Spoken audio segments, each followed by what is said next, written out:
to order. So welcome everyone to tonight's Transportation Commission meeting. It's being held electronically to protect public health and safety due to the COVID-19 pandemic. We'll conduct this meeting similarly to an in-person meeting. Public comment will be via telephone only. To speak during any of the public comment opportunities, please call 206-337-9723 and enter meeting ID number 938-5500-0747. And now I will ask Raymond to call the roll. Thank you, Madam Chair. All right, Commissioner Balderrama. Here. Commissioner Boland. Here. Commissioner Briggs. Here in Ann Arbor. Commissioner Felt. Commissioner Hatamaki. Here from Ann Arbor. Commissioner Hull. Here from Ann Arbor. Commissioner Kleinman. Here from Ann Arbor. Commissioner Lee. Here from Ann Arbor. Commissioner Smith. Here from Dexter, Michigan.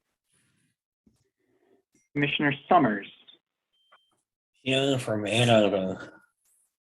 Very good. And then moving on to non-voting members, Commissioner Dolan.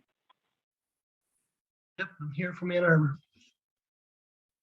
Commissioner Hess speaking, present from Ann Arbor. Commissioner Hutchinson. Here from Ann Arbor. Commissioner Margolis. Lieutenant Mike Sherba. Here from Fenton, Michigan. And Commissioner Stupka. All right, Madam Chair, we do have quorum. Okay, great, thank you. So first, are there any modifications to the consent agenda? All right, so is there a motion to approve the consent agenda as presented? Commissioner Hatamaki, and can I get a second? Councilmember Briggs. So all those in favor of the motion, please physically raise your hand. All those opposed? And any abstentions? And consent agenda is good to go. All right, next we're going to do public comment. So this is an opportunity for people to speak for up to 3 minutes. Please call 206-337-9723 and enter meeting ID number 938-5500-0747. City staff will select callers that have raised their hand by using the last 3 digits of your phone number. In order to raise your hand, press *9 on your phone, and you'll hear an automated announcement that the host is allowing you to speak. Are there any callers tonight? I do not see any as of yet. Okay, great. As we've done in the past, if someone gets through a little later, we can try and pause and give them a chance to make their comment. All right, moving on to business. First up, Francisca Chan will now give a presentation on the Winchell-Brockman Sidewalk Project and the proposed removal of parking. Hi, everyone. Can you hear me? Okay, let me share my screen.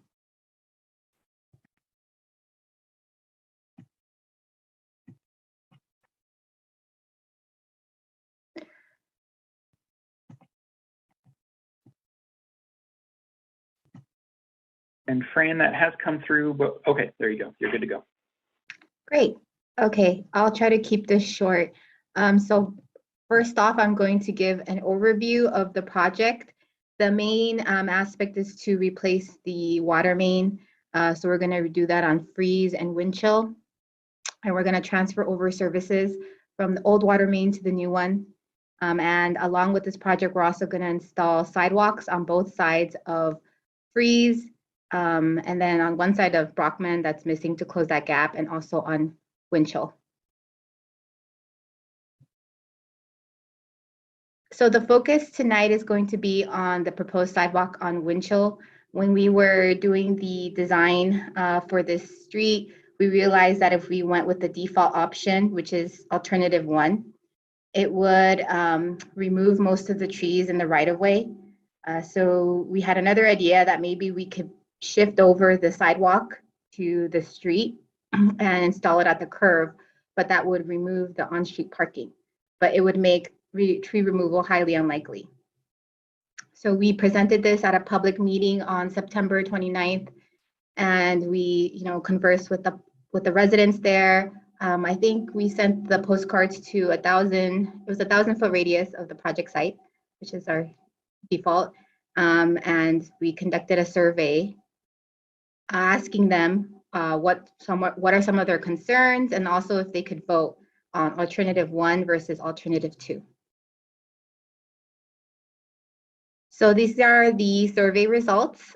We had, a lot more questions, but specifically to this proposal to remove on-street parking, we had 13% say alternative 1, which is to keep the parking, but remove most of the trees in the right-of-way. Alternative 2 was remove the parking lane, and which would make the tree removal highly unlikely. And we had another 48% say other. And when I reviewed those comments, a lot of them were, they didn't want any changes. They didn't want any sidewalk installed. But because installing sidewalk is with our, in accordance with our transportation plan, and it's for the better community, just better for the community as a whole, we are going with the proposal that has the most votes, which is remove the parking and shift the sidewalk to the street. So I think this will give a better picture of what I'm referring to. So the existing parking is right here from Winchell, it's on both sides of Winchell, but the installation of the sidewalk would be, if you see in the blue, it would be all on Winchell on this westbound side. So we're going to install the sidewalk there.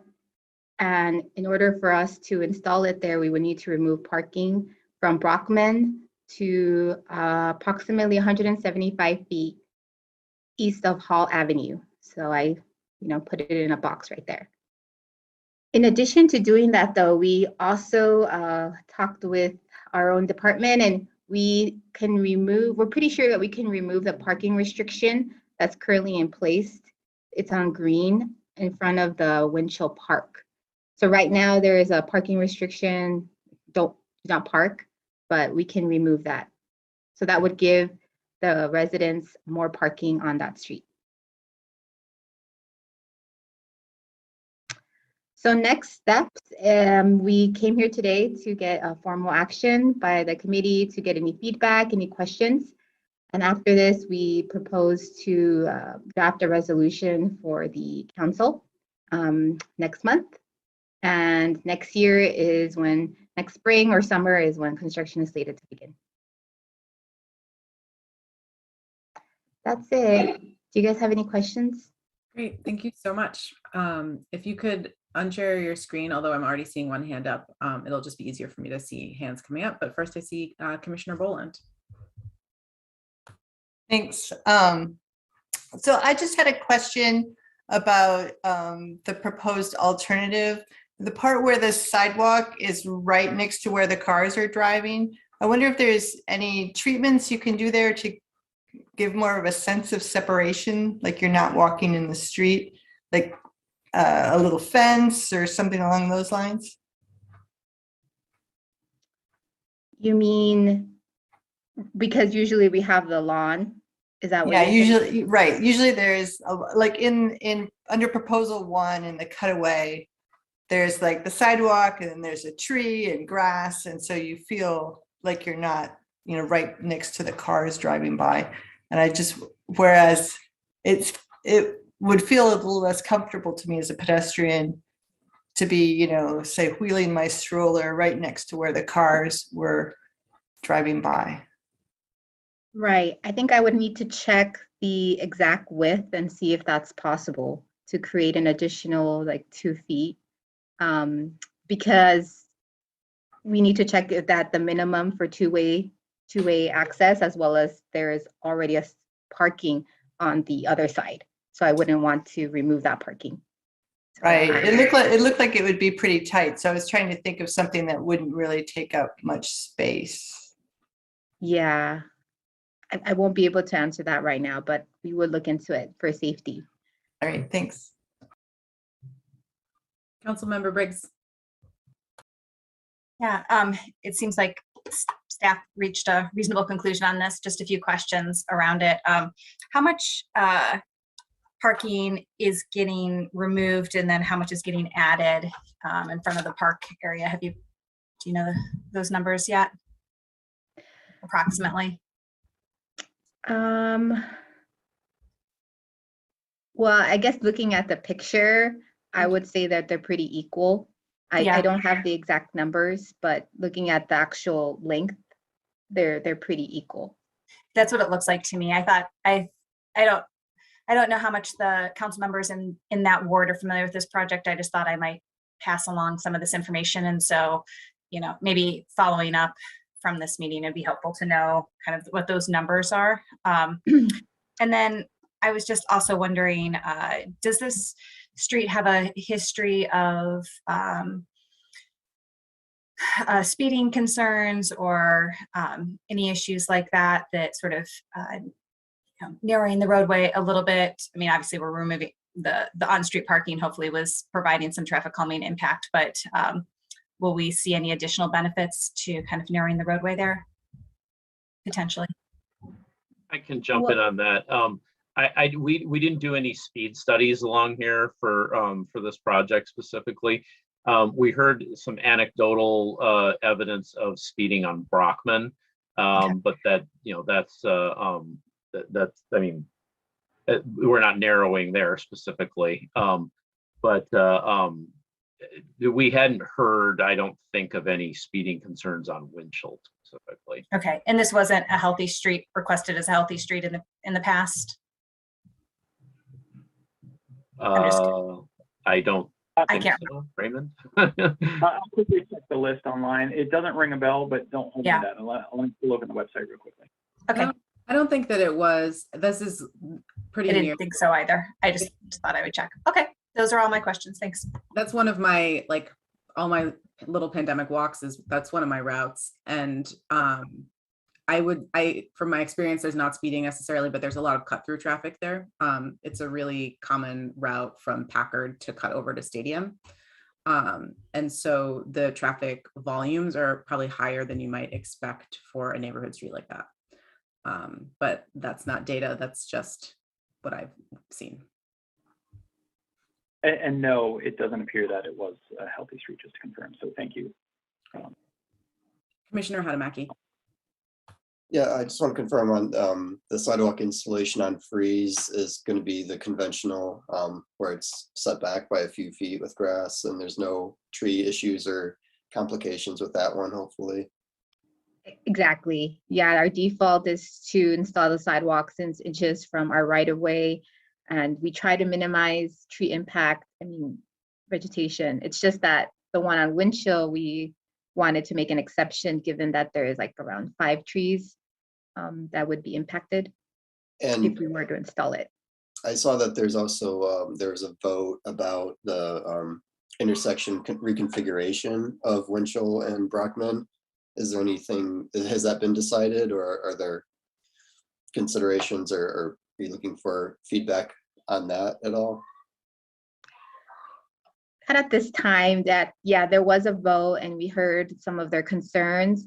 I think right now we're looking more on maybe some minor traffic, like speed on Brockman specifically, but not in the intersection, because a proposal that we had an idea of was like a roundabout and things like that, but it won't be substantial as far as I know.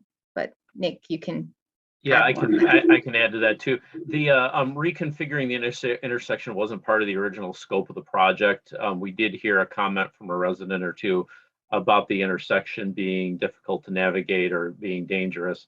We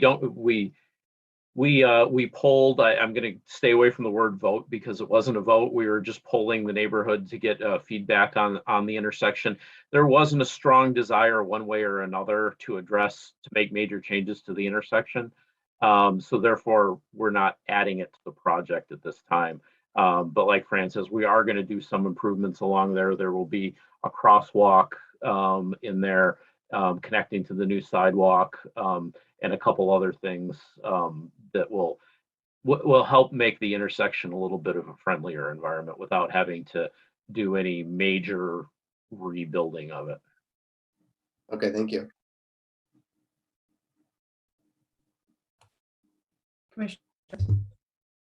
I'm sorry to belabor this point, but so the sidewalk, when you do the curb bump out, so that the sidewalk is where the street used to be, it crosses 4 driveways. And so how is that handled?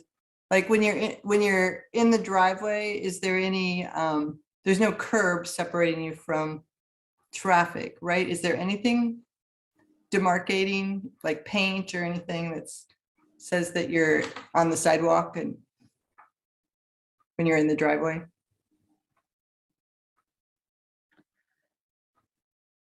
I don't think we've got into the details of the design. The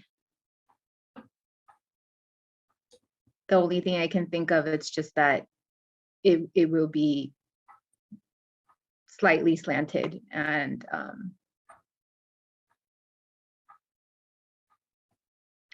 yes. We can look at that in the design, but there won't be, the only thing that's be separating the sidewalk from the road at that point will be the gutter pan, essentially. Okay, all right, thanks. I'm not sure what the details are that they have for that, how the sidewalk interacts with the driveways at that spot. They may have not designed it yet. Okay, thanks. Well, just something to think about. Absolutely.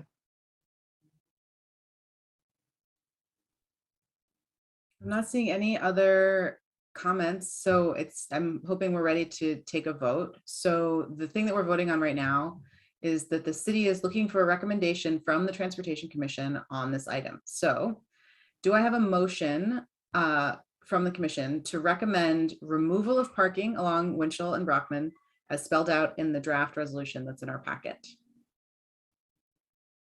All right, Commissioner Hadamaki, and do I have a second? Oh, I think I saw it. Yep. Commissioner Valderrama.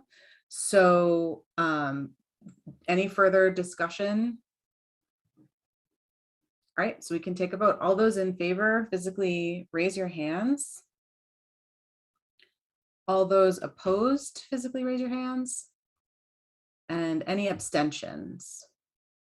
All right, so motion passes unanimously. We are recommending in favor of going with the sidewalk plan. Thank you very much, Ms. Chan. And next up is, the meeting dates calendar. This is not something that other staff, aside from Raymond, has to help us with. So Raymond's going to give us a quick overview of the public meeting calendar for next year. Yeah, go ahead. Yes, so I should have probably had this open and ready to share with you, so give me just a moment while I bring that up. I can give a preview, which is that for the most part, there are no conflicts for next year. This year we had an issue with Yom Kippur, except that the third Wednesday is very late in December, which puts us very close to Christmas. And so there's some concern about whether we'd be able to make quorum that week because so many people go on vacation and Ann Arbor Public Schools will be closed. So we talked about potentially moving it to the previous Wednesday, which would be the second Wednesday in November. Right, and thank you, Madam Chair. So that's exactly right. It looks like we're avoiding all major holidays. If we keep our regularly scheduled time, we have the room that if we go back to in-person meetings, and we have CTN. The one thing I will clarify though is if we move the meeting up a week to the 14th, that will conflict with the Human Rights Commission.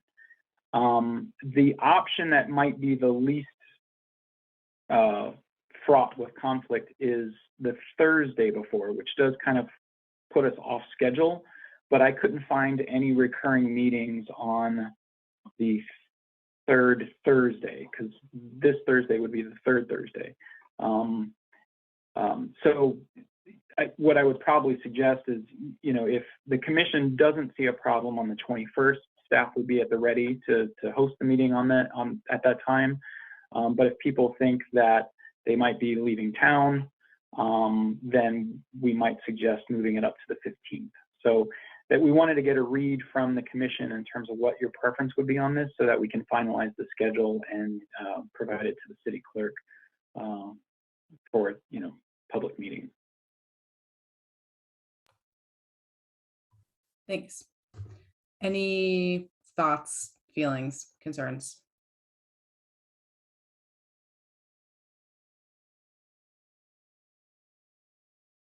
Yeah, Councilmember Briggs.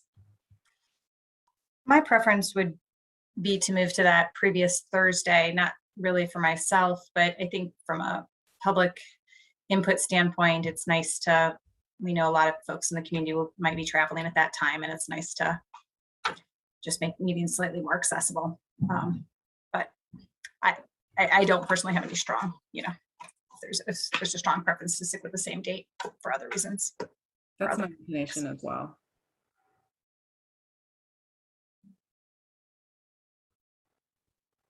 Great. I'm not seeing objections, so let's maybe take a motion to, let's see.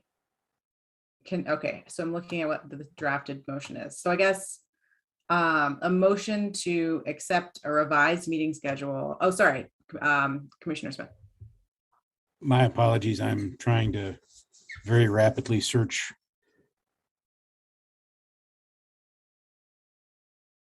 Oh, I think you froze.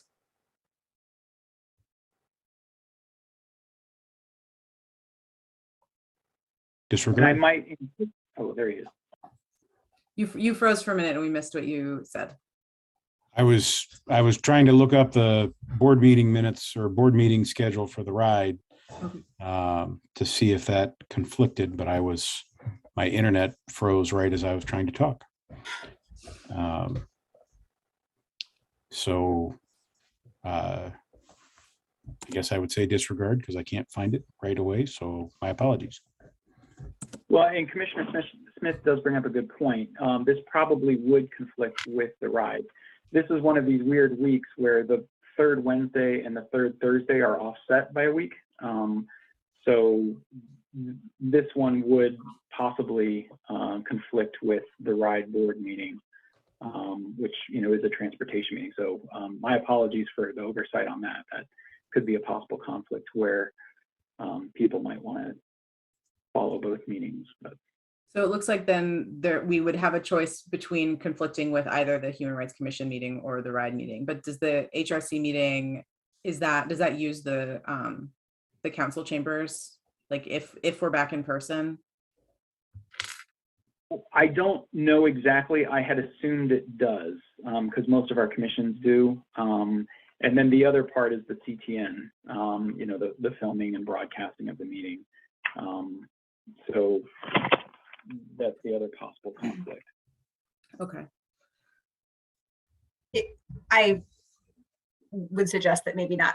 It sounds like that would be challenging for at least two of our commissioners if we were having a conflict with the RIDE meeting. So maybe our existing time schedule is better.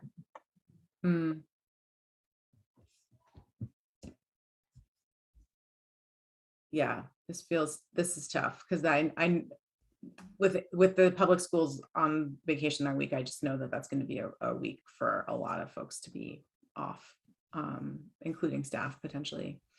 I take it Tuesday of that week is not an option.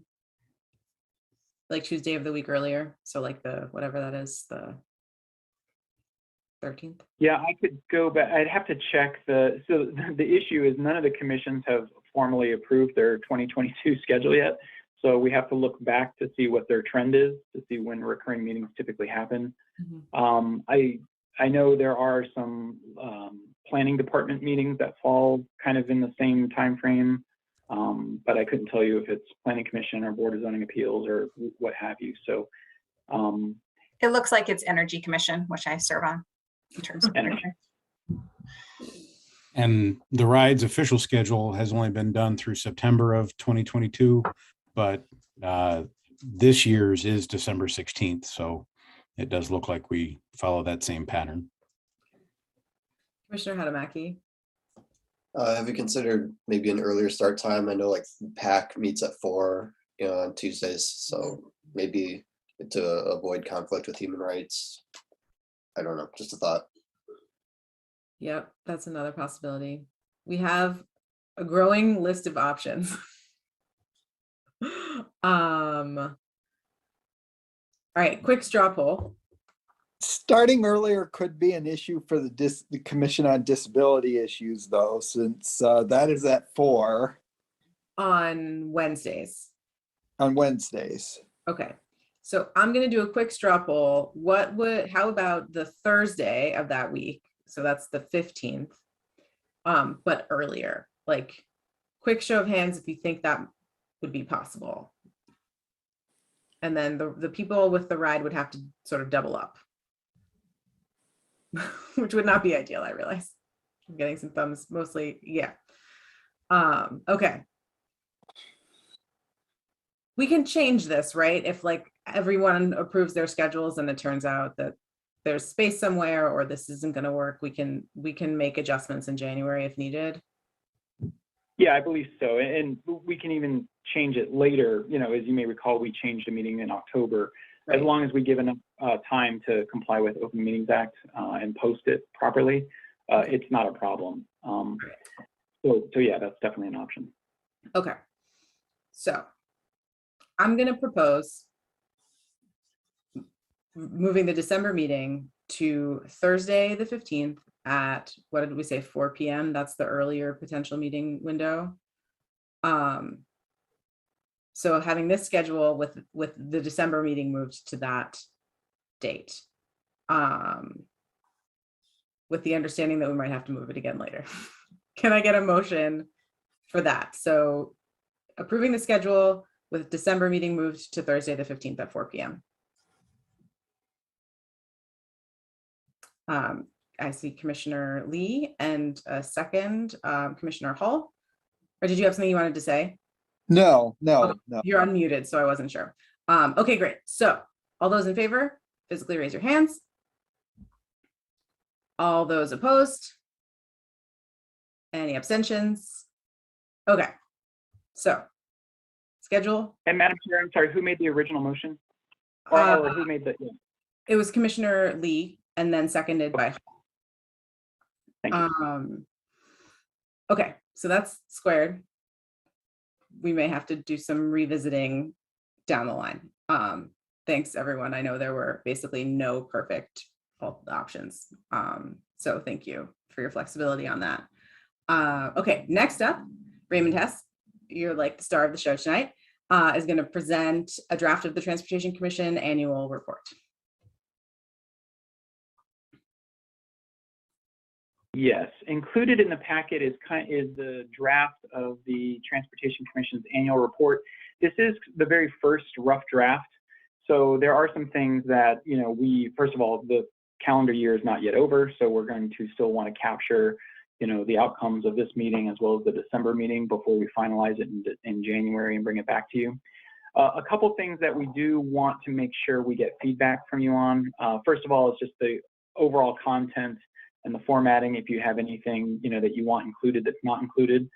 But another big thing we try to do is give the commissioners a shout out who are doing things for the commission. So if there are special committees that you've served on, so I can think of, for example, the Healthy Streets Committee is one of the committees that we're going to have to reflect in here. There was also what it was called at the time, the Micro Mobility Committee, but then I think turned into the Personal Mobility Vehicle Committee. We'll want to reflect that as well. So this is still a working draft. Don't have it up yet, but so really all I just encourage you to do for tonight is, look over the draft, provide staff comments. We have some time to make changes. And really we want to make sure that the draft that you see before you reflects what you want reflected in the report. So So we have time. What we'll do is probably provide another draft in December so that we're getting a little bit closer, and then we'll finalize it in January at that time. So that's all I really wanted to bring up today. So think about, your involvement, especially not just at these meetings, but, the kind of extra committees that we do, and how you want that reflected in the report. Thank you. And yeah, another piece that I know is still missing is the chair. There's usually a chair letter that kicks it off that I will write before it's done. And have we asked someone else to do a comment in there anywhere? Is that happening? No, I double checked with Kayla today. I wasn't sure if she had reached out, but she has not. So Madam Chair, it's kind of at your discretion if you want to take volunteers for that. If we want, another voice to kind of add a perspective, which we've done in the past. Yeah, I think I've been thinking, Commissioner Hull, not to put you on the spot, but I know you were talking about cycling off of the commission, and you've been with the commission a long time. So I thought it might be great to get a statement from you to include in the report, but you don't have to say yes or no right now, and you can always say yes. I just did not have anything to say about this year, which is why everything I had to say had to do with previous years, and I wasn't sure it meant the annual report was the appropriate place for it. I think also, again, because you have some longevity on the commission, if you wanted to have something that was sort of more overarching, I think that would also be appropriate for the report, but it's up to you. I'm gonna mute myself now for a second.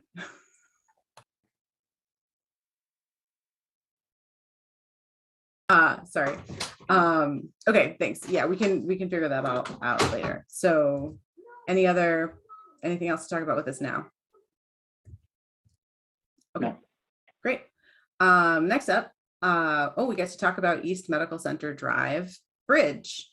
So we have Nick Hutchinson here to give us a presentation about the East Medical Center Drive Bridge project and have a discussion about it. And it looks like we've got a couple of folks joining us as well.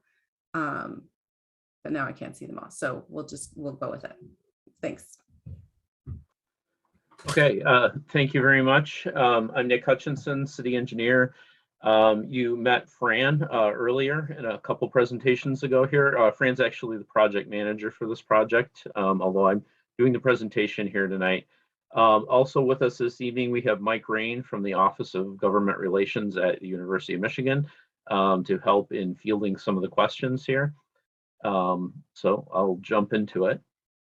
First of all, I wanted to cover the goals of this presentation here this evening. I'm going to review some of the project background information, looking at the needs out here, both at the bridge and a little bit out into the wider area, both present and future. We're going to look at a concept that we've developed for the layout of the East Medical Center Drive Bridge.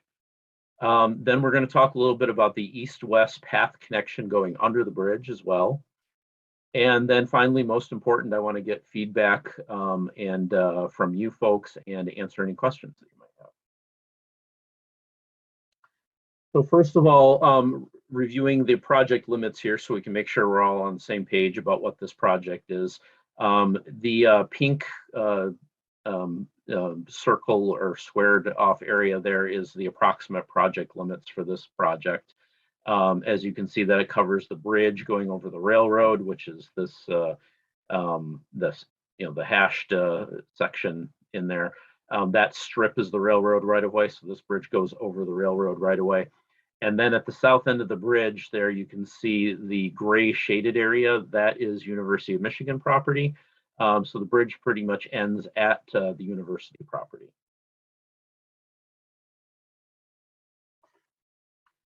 So talking about some of the needs that we have out here, first and foremost is the bridge rehabilitation. The bridge is in poor condition. It is in need of some rehabilitation. Doesn't need to be fully replaced, but there's a lot of work that needs to be done on it.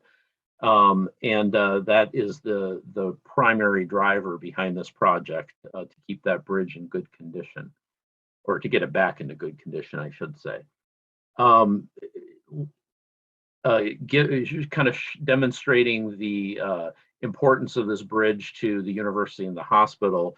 U of M has agreed to pay for half of the cost of the bridge rehabilitation itself. Then after that, kind of zooming out a little bit and looking at the bigger picture, the city and U of M have been talking about the adjacent intersection at Fuller Maiden Lane, East Medical Center Drive for at least 15 years now, talking about congestion at that intersection and ways to improve it. And we've evaluated several concepts over that time in looking to how to improve vehicle flow at that intersection at the entrance to the hospital. There are high volumes of both pedestrian, bicycle, and vehicle traffic at this intersection, certainly. The interesting thing is majority of the traffic that is coming across this bridge anyway is really patient visits to the hospital is the primary driver in that over the bridge. And in all of these concepts that we've evaluated and discussed over the years, one of the consistents is that additional southbound lane going across the bridge to the medical campus is one of the things that is needed in most of the modeling that we're doing in order to keep traffic flowing well at that intersection, both in the present and the future. And that's essentially how we arrived at the need for widening this bridge while we're doing the rehab. So I mentioned some of these past evaluations that we've done. I'm not going to go into any detail of them here, but there's just a few of them listed here. This is the full studies are included in the memo that we sent to council, which is I believe there's a link in the homework packet that was sent around. So if you really wanted to dig in those in more detail, they're out there. So I mentioned that we've talked about a lot of different concepts for this intersection, and it's kind of been in stops and starts over the years. Where we've landed most recently has been on something similar to what's on this picture here. Part of what's constricting the intersection is the turning movement, specifically the left turn movements. This concept here takes out those direct left turns and makes an indirect left turn, or Michigan left, as many people refer to it as, which helps the intersection capacity substantially. So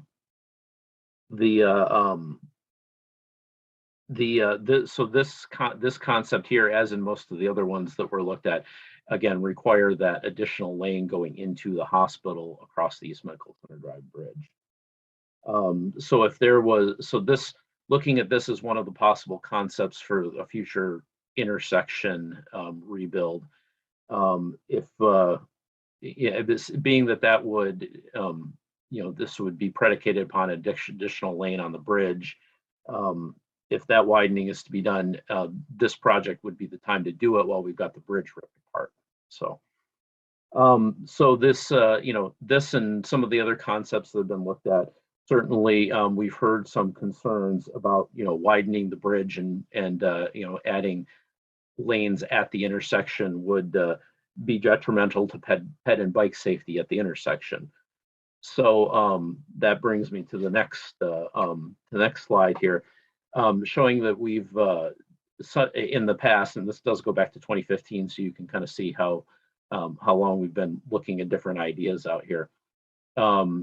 This shows a concept that's been evaluated for a path system through and around the intersection to really avoid direct crossings at grade at the intersection. First of all, I want to say ignore the roundabout that you see on this drawing here. This was one of those concepts that had been looked at and was ultimately discarded as infeasible to do. So just ignore that. Just pretend you see a regular intersection there. The purpose of this is really looking at the path system going around the intersection. And you can see that there's some ideas here for how a path system could be run underneath the existing 3 bridges that are on 3 legs of this intersection. This would be a major connection in the border-to-border trail as well, which has been discussed a lot in this area. As you can see, there's one possibility for a pathway coming the north off of Fuller, dipping down, going under the Maiden Lane Bridge. There is also the possibility of a path going under both the East Medical Center Drive Bridge and the Fuller Road Bridge and looping around. And then there would be a non-motorized bridge going over the river to the west of the Maiden Lane Bridge that would allow that path to then connect to the border-to-border trail on the other side of the river. So again, these are just concepts that have been looked at, but there is space underneath these bridges to construct those paths. So that's something that could be that could happen in the future with along with, and we would envision that happening along with a future intersection reconstruction. So the previous slides that I was showing you is trying to give you all some context for what some of the future possibilities are at this intersection. But now let's zoom back into the specific project that we have at hand, which is the East Medical Center Drive Bridge. Talk about this project itself and status of where that's at right now. We did put out a request for proposal for the design of the bridge, and that was DLZ was the consultant that was selected for that design work. And just as a side note, schedule-wise, we would be looking to do that design work in 2022, and then construction would actually not be until 2023. So we put forth a resolution to City Council to approve that DLZ contract. That went to Council on September 20th. It was postponed to October 18th with so that we could respond to some additional questions about the bridge widening specifically. And that resulted in the memo that I referred to earlier, which is also linked to in your package. That resolution was then approved on October 18th with 2 amendments. And those 2 amendments are right here. The first amendment was that the final design will utilize the additional width capacity to facilitate and encourage multimodal travel. The second amendment is basically directing city staff to negotiate a contract amendment with DLZ to design that east-west pathway connection going under the bridge. And I'll talk a little bit more about that in detail in just a minute here. So first, let's look at the bridge itself and some drawings here. First of all, this is the existing layout of the bridge. This is looking north. There are 4 11-foot wide lanes existing on the bridge right now, and 2 10.5-foot sidewalks on either side. So we do have 21 feet of sidewalk space out here already, which is good, certainly. It's a lot more space than we have in a lot of areas around town. So now let's take a look at some at a concept that we have here, potential concept for the bridge. We did meet a couple weeks ago with city transportation staff, Huron Valley Ambulance, the RIDE, U of M Transportation, and also U of M Department of Police and Public Safety to discuss some of the, to look at a variety of different cross sections that we had, mostly variations on what you see here. Ultimately, this concept was what was chosen as a best fit for the context of this area. And I'll add too that this, so what we have here is this layout gives us our additional southbound lane going into the hospital over here. So we would have 5 11-foot lanes instead of 4. And then it would redistribute the space on the sidewalks so that on the east side of the bridge, we would create a shared use pathway. This would be wide enough to meet the standards for a shared use pathway, still leaving 8 foot of space on the other side of the bridge for a sidewalk, 5 foot being the city standard. So it'd still be a little bit wider than that. Plus some shy distance, that's a little space in between the sidewalk and the lanes 1.5 foot of shy distance between the sidewalk and the travel lane. This concept also, I would add to, does add an additional foot of width to the bridge. That doesn't seem like a lot, but we'll take every little bit that we can get. We did look at, we did have our consultant take a look at what would it cost incrementally to widen the bridge even further. And adding that additional foot is very nominal in cost to do that. It was not too much, but unfortunately widening it any more than that would require adding an initial beam to the bridge, and going beyond that 1 foot would add maybe $500,000 to the cost of the project. So that was quite significant. So looking at the proposed bridge cross section, several features here. Like I said, this provides a full shared use path facility on one side of the bridge. And then a wider than standard sidewalk still remaining on the other side. This maintains the 11-foot lane widths. And we did explore the possibility of narrowing those lanes even further. Unfortunately, the buses and ambulances from the organizations that we spoke to, the RIDE and the Huron Valley Ambulance, said that their vehicles measure at least 10 feet from mirror to mirror. So having 4 10-foot lanes did not seem feasible, because there'd be absolutely no shy distance between those larger vehicles when they were traveling side by side or passing. And then finally, this provides that additional southbound travel lane into the hospital complex, which we need for that circulation. I think okay, sorry about that. Okay, next thing I wanted to talk about was that east-west connection. This is what was mentioned in that second amendment in the council resolution here. This project was initially added to the capital improvements plan a number of years ago. Don't remember exactly when, but that was at the request of the Washtenaw Biking and Walking Coalition.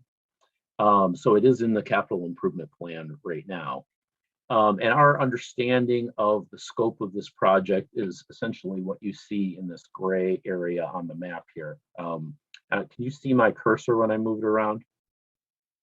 Yes, okay. So the concept here would be to make a connection coming down off the existing path on the south side of Fuller Road, bring it down here, go under the East Medical Center Drive Bridge, and then bring it back up to grade on Fuller Road, so that pedestrians and bicyclists moving along the south side of Fuller Road could get through that intersection without having to cross at the intersection itself. Now, there's challenges with this, certainly. There is a substantial grade difference from down here by the railroad tracks, where it would go under the bridge, to getting back up here to Fuller Road. This would, in order to create an ADA compliant pathway going up here, we would have to have some kind of switchback, series of switchbacks to get up that hill and get up to the grade on Fuller Road. Now, would it be as much as what's shown on there? I don't know. That's why it needs to be designed. So basically what we're looking at here is what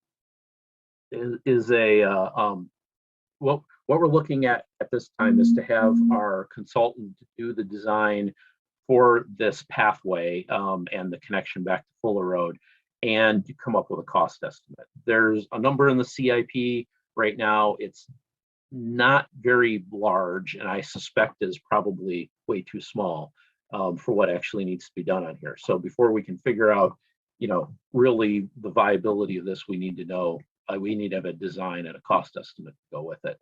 And that would include also looking at any lighting needs that need to be on there, and of course, making that ADA compliant. And then just to add the one more thing too, that, thinking back to that slide that I showed a few slides back about the various under the bridge connections, this would be the start of that connection. And you can see that continuing on past the switchback under the Fuller Road bridge and around to that eventual bridge connecting back to the border trail. So it's a potential starting point for getting to that in the future.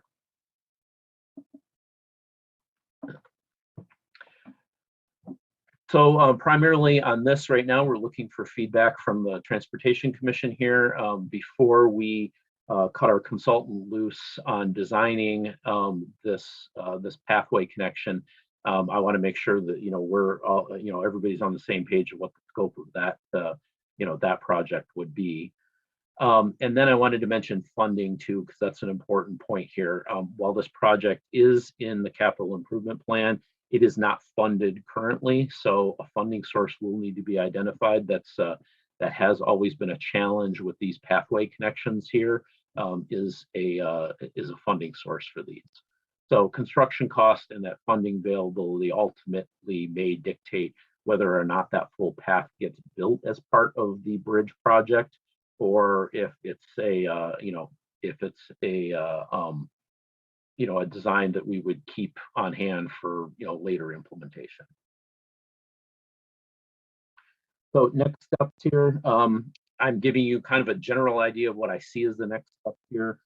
It'll really depend a lot on the feedback that we hear tonight from you folks.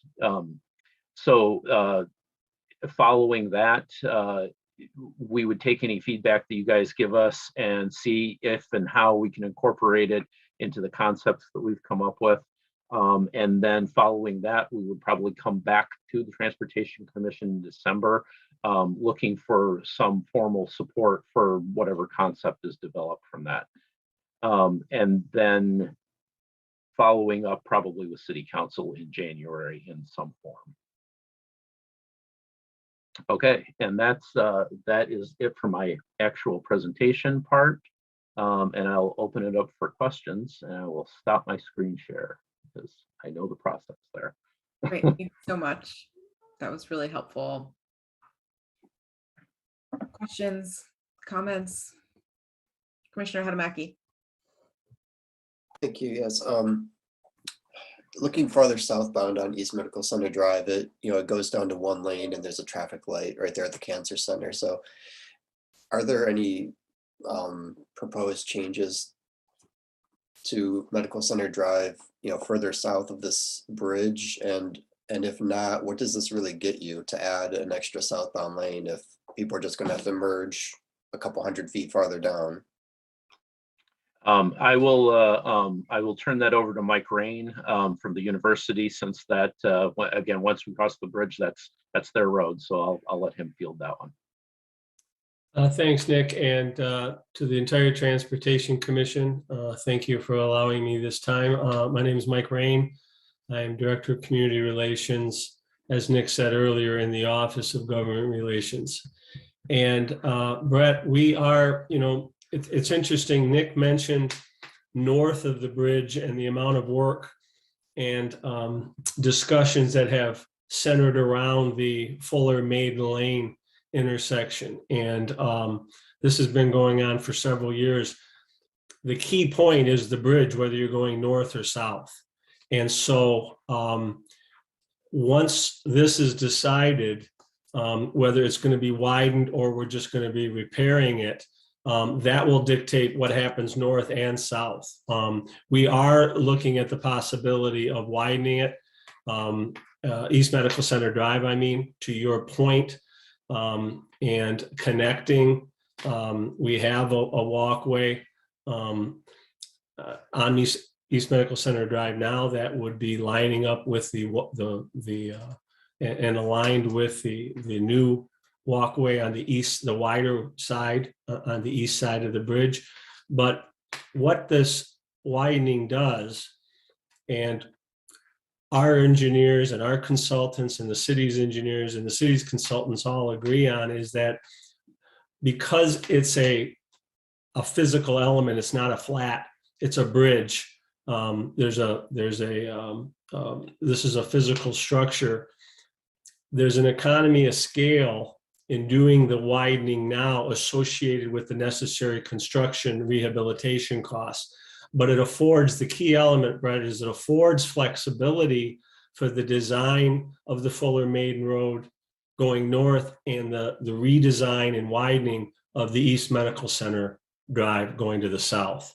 So the bridge is really the linchpin to allow the additional design work necessary going north and going south.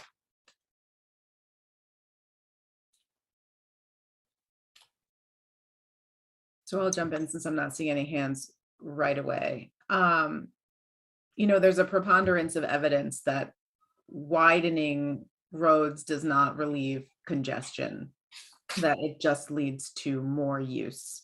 And I think one of the big concerns that I heard in response to this plan, the original plan, was both that it wouldn't achieve the stated goal of addressing congestion, but also that it would be directly counter to the climate goals of both the city and the university, and also the safety goals. And so I'm curious about, so I think this new plan addresses some of that in the ultimate council resolution.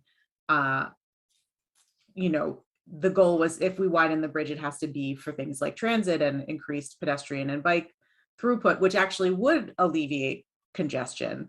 But I'm curious about sort of when we're talking about a bigger vision for this area, so like future plans for East Medical Center Drive, like what the goal is, fewer cars going through there, not more cars going through there. And I guess I'm just curious about where all of this fits into the vision and planning for that section of town. So I can start with that, and maybe a couple other people might need to jump in here as well. The concept that you mentioned about the induced demand, I completely agree with you in general terms. I think what we have here is sort of a different context, though, in that the East Medical Center Drive being basically leading to the hospital. I don't know that the concept necessarily applies here, in that it's not really, well, technically it's a through street, it's really the driveway to the hospital. And the demand on East Medical Center Drive is going to be more controlled by the activities of the hospital, really, than it is by, people commuting through, for example. If this was Plymouth Road or Stadium Boulevard or something like that, I would absolutely agree with that widening the road would not be the solution here. But I think it's a different scenario here, I believe, than these other like major arterial streets that we have in town. Mike, do you have anything you'd like to add to that? Well, just that, Nick's exactly right about what the uses are here. We have 3 hospitals. We have 2 emergency departments, including a children's emergency. We have a cancer center, and the numbers are already there in terms of patient visits. They're already there in terms of whether that's outpatient or inpatient. So what this affords us is flexibility and to provide a safer environment for all of those patient visits. And, without raising the red flag or the specter of safety, a lot of the times you're going to the hospital, you're in a anxious state. And whether you're visiting somebody or you're going for yourself. And so, again, because this is a bridge and you don't have that many opportunities to change things, we felt in concert with our partners at the city that this was the time to talk about the widening and give us the flexibility to safely deliver what we already know are, hundreds of thousands of patients' visits each year. And so this affords us the flexibility to accommodate it now while the necessary rehabilitation is going on. And again, I think Nick's point is whether this was Maine, Plymouth, Broadway, this is a patient-centered, patient-driven locale for the medical campus. And that's really what's driving this is the type of uses and the type of visits patients and otherwise that are coming to this area. So I take that point about East Medical Center Drive, but that intersection is with Fuller, if I'm remembering correctly, which is a major arterial, and anyone who's trying to go through Fuller on foot or on bike or in a wheelchair is passing through that intersection. And so that widening is going to affect many more people than just the people who are going to the hospital. And a widening just for cars is going to make that intersection less safe. And I just want to make sure we're really clear about that. Like, safety is not going to be improved for anyone if we're adding car lanes at that intersection, including drivers. Councilmember Briggs. I have some questions, but I wanted to make sure, you guys know I always have lots to say, but I wanted to defer to transportation commissioners to make sure that I'm not jumping in front of folks. I have questions. Okay, so to the designs, I guess, that got presented tonight, I want to make sure that I understood them correctly. So if I'm understanding correctly, essentially there are still, with the additional width that's being proposed, there will be the 3 northbound lanes, travel lanes, and there will be the additional 2 southbound travel lanes. Those will all be available to any vehicles. And then the way to accomplish the council's resolve clause of wanting to see more multimodal travel is that we are changing from 11-foot sidewalks on either side of the bridge, right, to reduce one of those sidewalks to 8 feet and then expand the sidewalk on the other side, on the northbound side, to 14. Do I have that correct? Approximately correct, yes.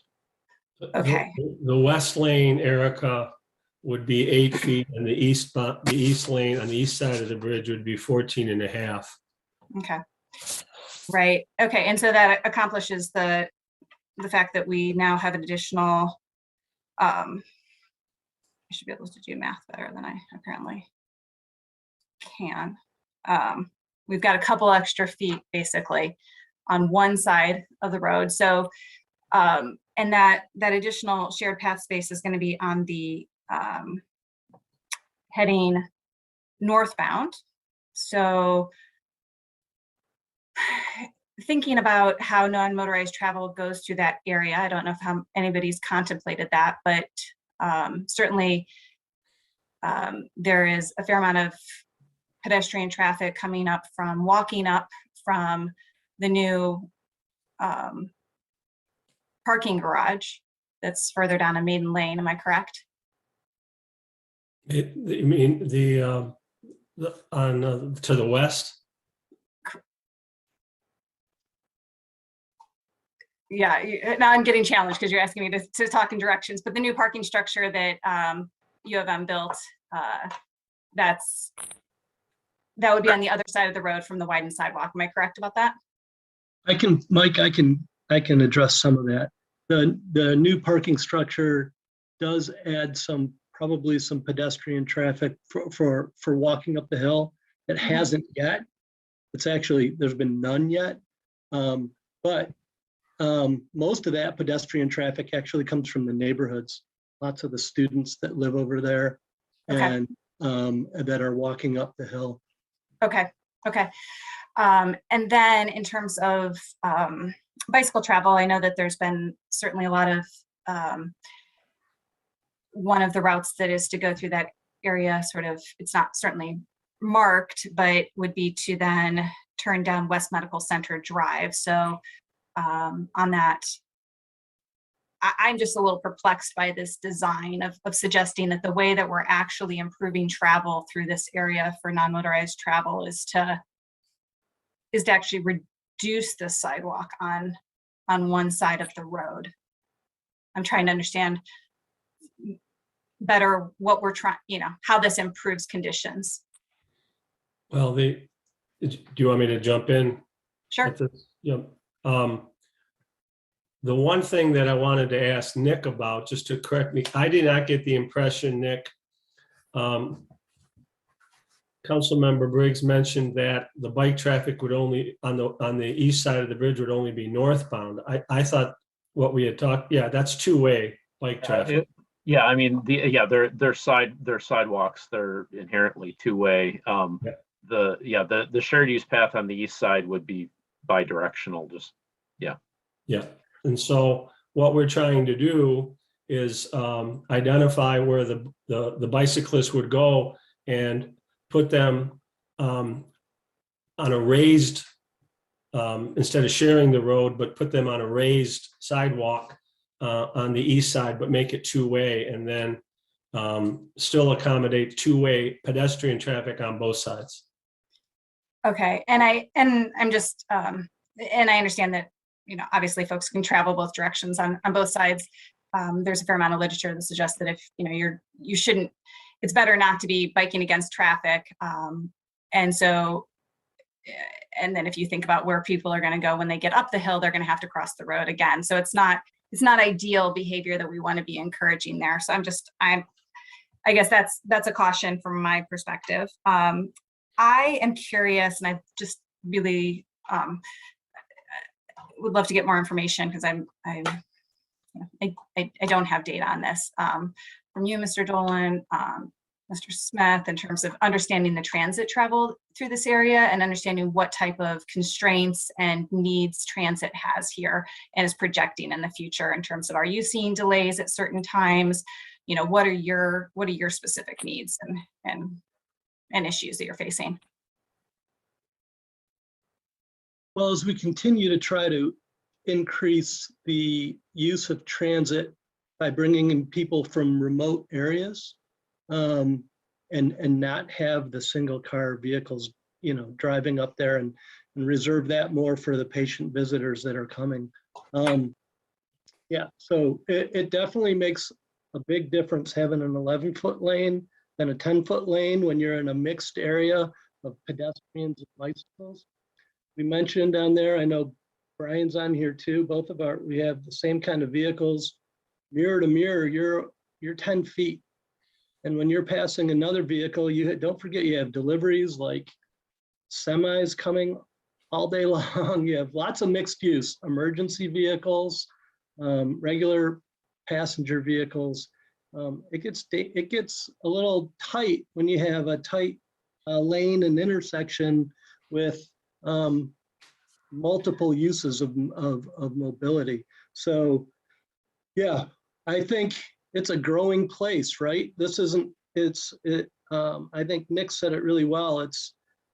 I'm 100% all for traffic calming and narrower lanes and lower speeds, but in this location, with people coming from all over the state, not familiar with this area, it's not just our local residents that are here, right? There's people coming from everywhere. It's a world-class regional health system, and I think that mix right there gets really, really difficult when you try to narrow things down.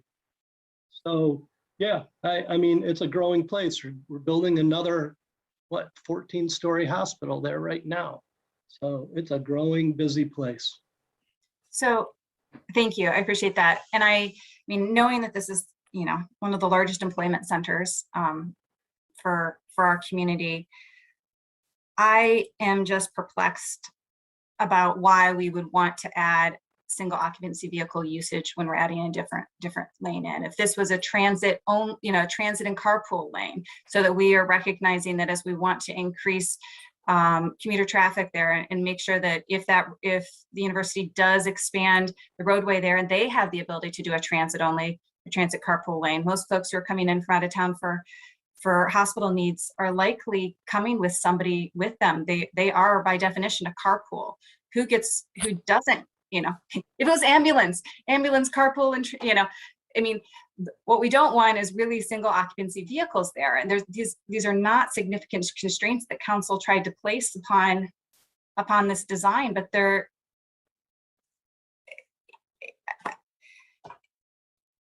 doesn't seem to be any movement in that direction except to actually reduce sidewalk width and suggest that this is a better design. So I'm also really concerned that folks are, this as Mr. Rain said, folks are in an anxious state when they're coming to this area. That means that they're distracted. If ideally, it's not the best scenario where we're actually widening the roads. That just makes it a little bit more dangerous for everybody who's walking and biking in the area. We do want them moving slower and paying more attention. They're having a hard time reading the signs as it is going through there. I have a hard time reading the signs as I'm going through there, and I live in the community and I know where I've been here all the time, but I find myself getting anxious when I'm going up there. So I'm,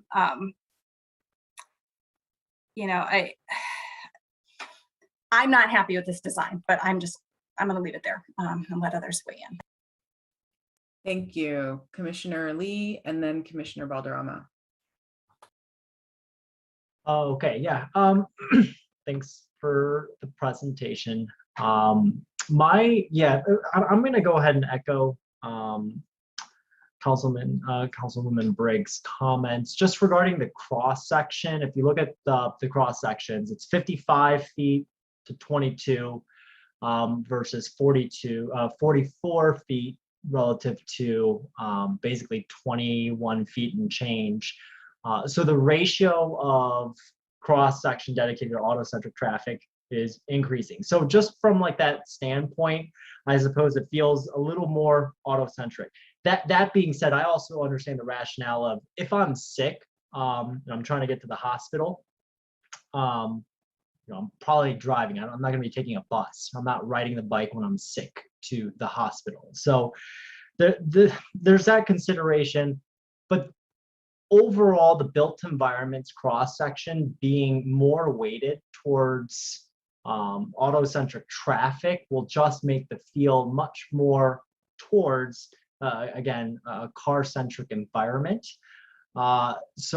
And really widening that one full shared lane without some semblance of legibility. I think having some legibility in the separation between bikes and pedestrians might be very helpful, especially with the grade. The bikes are going to be traveling at kind of a faster rate. So some level of grade separation between pedestrians, cyclists, and auto-centric traffic to me makes sense.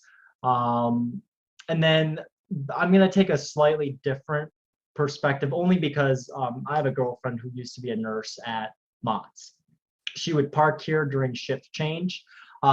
With the proposed multi-use path, I know that's still under consideration. Totally different comment than the auto-centric versus pedestrian comment, but I'd love to see some kind of a staircase that maybe connects that grade of the underneath the bridge. I don't know if that, from a budgeting standpoint, what I mean by that is, does this multi-use pass under the bridge, could it connect with basically the bridge? I know they would park at this parking lot and literally walk all the way around. So if there's a closer pathway for the nurses to walk to the hospital, that's something I just actually wanted to mention. So to try and summarize, and make coherent these comments, I understand that, folks come into the hospital generally are going to be driving, and this is a very destination-oriented use in terms of travel. The cross section is being weighted much more towards auto-centric traffic. Objectively, that's kind of a fact, and that may be the value that that we're seeing. The values that you're seeing some resistance against. I think creating some legibility and with the shared paths with cyclists and pedestrian and trying to separate that through some level of grade separation might be helpful. And then how can we create people walking here, whether it's the employees like the nurses walking to work, how can we, and I saw that you guys are evaluating life, but can we make it more safe and more convenient for them to walk from their parking spot basically to the hospital. Therefore, that's my, kind of suggestion on the staircase consideration so that they can have a little cut through. And then my question that arises out of this is, I wasn't very clear. There's 4 lanes. I'm looking at the north side of Maiden Lane going southbound. Will that remain 4 lanes? And then will that basically kind of transition into 5 lanes? I wasn't very sure exactly how that transition happened throughout the intersection in this proposed design. So I'm sorry, that's a lot of comments kind of all over the place, but I wasn't like, is it going to be 5 lanes on both sides? At the moment, with the project that we have right now, would be widening the bridge only on East Medical Center Drive.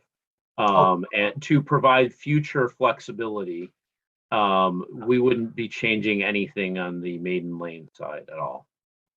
Gotcha. Okay. And just to add, you were mentioning something about a staircase. I'm not clear exactly what you're talking about. If you wanted to, send me like a, a sketch on a map or something to show me exactly where, that would probably help. Sure. Sorry. I'm looking at the proposed multi-use path under the bridge. So I'm going from that like Fuller parking lot that's on the slide. I'm on slide 13, the proposed east-west connection. You take the retaining wall you're walking alongside, and it says it's underneath the bridge. And I'm saying, could you, Steve, sorry, am I completely misunderstanding this? Yeah, you wouldn't need a bridge to go. The sidewalk, you just walk directly from the parking lot along the. Oh, okay, gotcha. So it would connect. Sorry, I thought for some reason it was grading up, and you were talking about the path being completely underneath the bridge. So I'm just basically saying I'd like to make it easier for our nurses to walk from this parking lot to the hospital. There already is a path going from the parking lot on the south side of Fuller up to the bridge, if that's what you're talking about. Yeah, it's kind of going around in that curvilinear path on the north. Yeah, no, I'm saying if there is a more shortcut way that's being created with that east-west connection to basically connect that with the bridge. I see. Okay. Do you see where I'm getting at? Yeah, I think so. Yeah. Okay. Sorry. Hopefully I'm clear. I just know that I think that would get used quite a bit, provided that it, there's sufficient lighting, etc. So overall, I think the community is just concerned with this expansion being, again, auto-centric dominant. And if that's really what the city staff thinks that's what's needed, you guys have our feedback on this. So hopefully this helps. So thank you. Thanks. Commissioner Valderrama and then Commissioner Smith.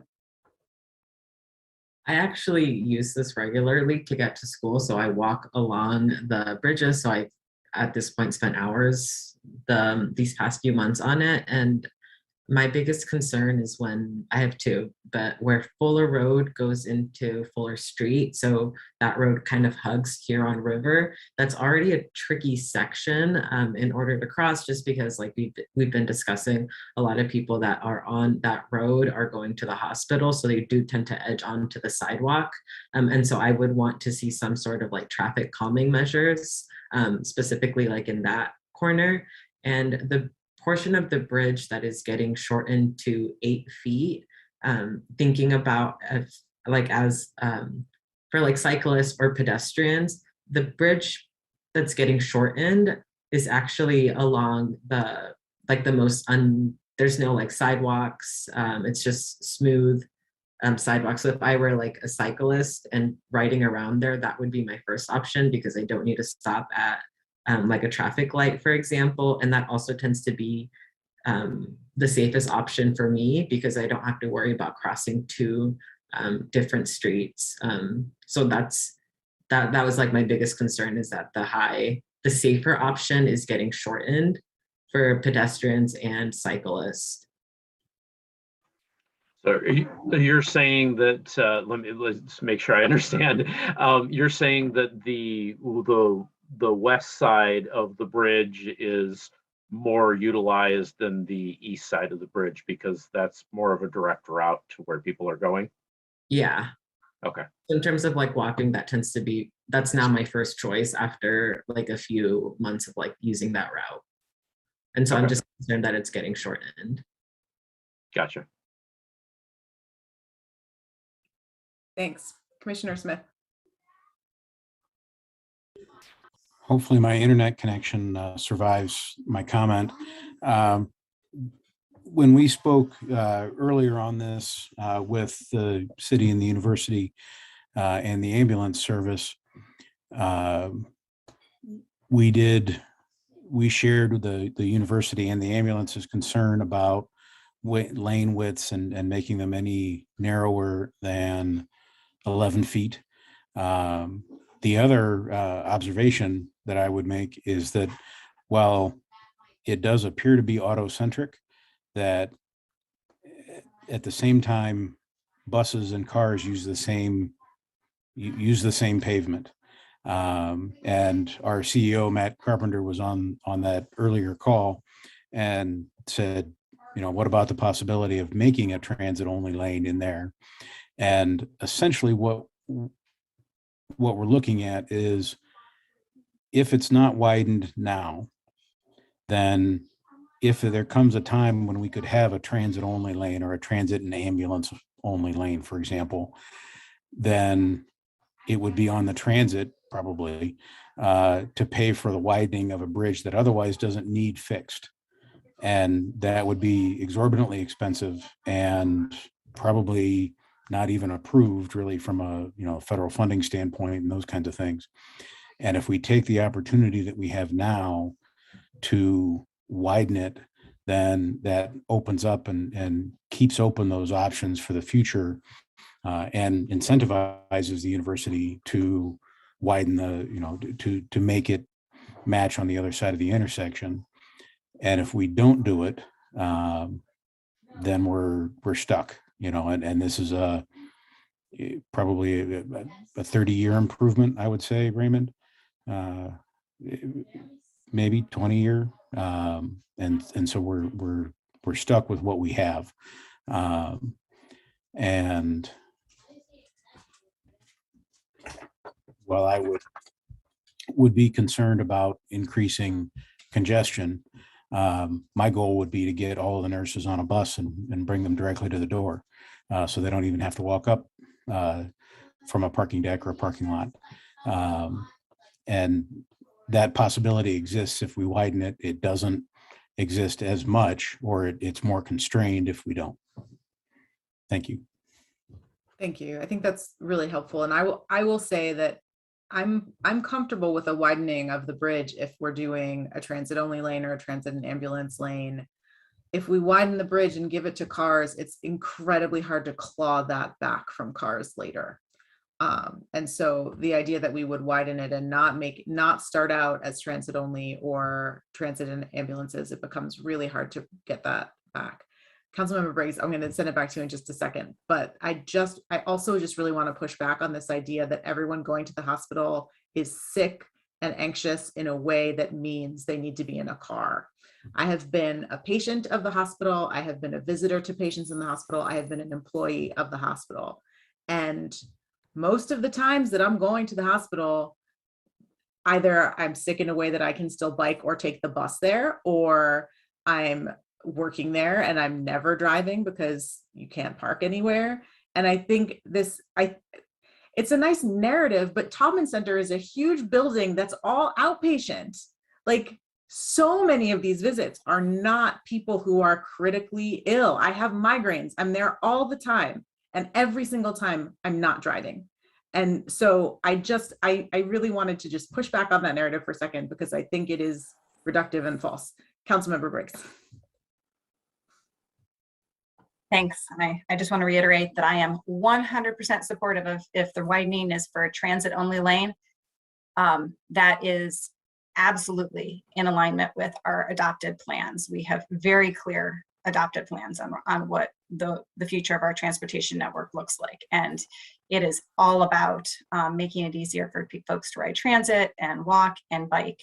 The reality is that widening this intersection is going to make it more challenging to walk and bike. So if it's not making it easier to ride the bus, I am just not supportive of this. If the university does not understand that this is a benefit to them for transit, I'm sorry, then, and there's not a desire to fund, I really just think we should maintain the current width. However, if it turns out that our community is wrong and that providing an extra lane for transit actually somehow fundamentally makes our system crash in some sort of unforeseeable way. As it turns out, those pavement markings could actually probably be changed in the future, and the university could get that car lane, you know, we could discuss that in the future. But I would hope that the university would be supportive of starting with everything that's in alignment with all of our community plans and university plans and city plans. We're getting pretty far past time. I want to give Mr. Ryan a chance to speak, and I thought there was someone else lined up, but maybe not. But then I think we do need to move on. So go ahead. Just a couple, thank you for the opportunity. A couple clarifications. The vast majority, it's nitpick to say that people walk and they bike. The vast majority of people are coming by car. So let me make that clear. I understand what you're saying, but that's not the only narrative, that nobody comes by walking or nobody comes by bicycle. Councilmember Briggs shared with me, because we've been talking about this since September, you know, some text where people, her constituents pointed out how they arrived by bicycle. And that's fine. But I could send you hundreds of thousands of people who are arriving by car. So I just want to make that point clear. is that they don't There's a percentage, Ms. Kleinman, that walk and bicycle. I'll give you that. But the vast majority of people are coming by car. The other thing is, I hear you. I'm just gonna, no, they could be coming by bus.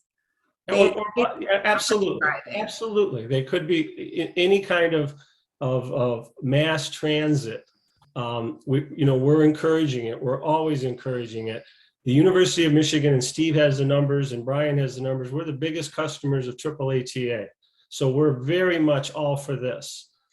But just to be clear, and Councilmember Briggs knows this, if the Transportation Commission's suggestion to the council is that this remains a dedicated, this new lane is dedicated from day one to either carpooling or for buses, then the university at this juncture is going to withdraw, and we'll continue our 50%. You know, we share with the city. This is the city's bridge. The reconstruction and making this a reliable, safe bridge is our #1 shared concern with the city. If the council and this commission continue to say it's not worth it, we don't want the 11 feet, then we'll go back to the 50% and we'll just rehabilitate the bridge. But to spend $5 million, we're not willing to do that, bear the entire costs of the expansion, and have the possibility that it wouldn't provide the flexibility for all forms of transit and the redesign going north and the redesign going south. There's not many opportunities for this. The university, in concert with our partners at the city, thought this was a good opportunity to widen it at this juncture. If the council and this commission don't agree with that, we will be happy to go back and simply pay 50%. But I will say this, it's a lost opportunity because it's not a flat surface, it's a bridge. And so that structural element is the key here. You don't have that many times. To go back in the future and widen this would be much more expensive than $5 million that we can realize with economies of scale by doing it now. 7 million, 8 million, and that would be totally borne by the city of Ann Arbor at that time. So I just want to be as clear as possible about that, as I tried to be with council and with the city staff. Point taken. Commissioner Summers. Okay, so a lot just got put out right then, but this does sound like a, a university-based push to widen the bridge.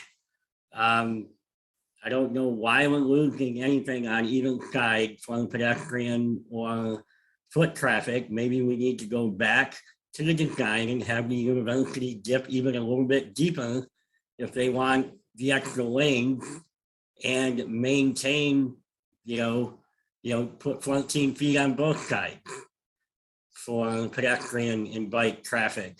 But for everything, I'm not all that familiar with this, but everything I'm hearing sounds like this is all for the benefit of just the university. And so that's all I wanted to say. Thanks. Commissioner Smith. Thank you. I just wanted to, I guess, make sure that I was clear. If a transit only lane was put in right now, I don't know that we have a plan or the funds to run something that would make full use of it.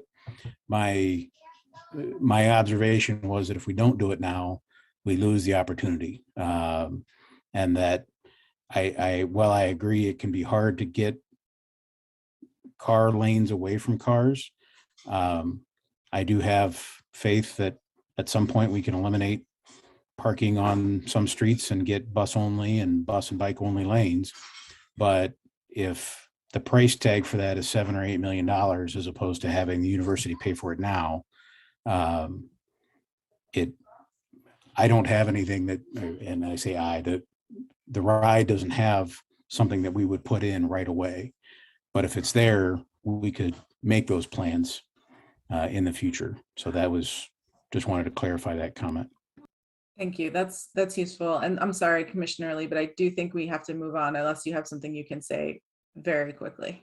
I was just going to say I support Commissioner Smith's statement that widening this would be, I think, in the mutual benefit of all parties involved, and that once that superstructure and infrastructure is there, the allocation could be further discussed when travel habits may be reevaluated. But I'm in support of what Commissioner Smith said, essentially.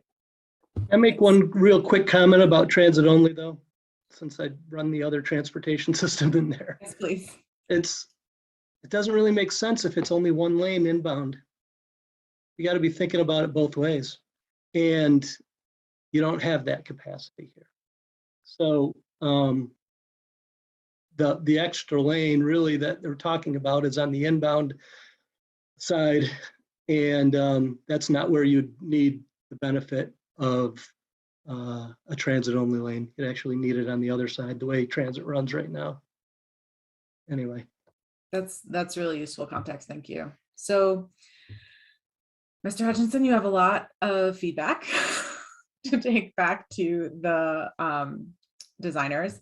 And my understanding is that a plan will come back to us next month that we will actually vote on for an up or down recommendation. Is that correct?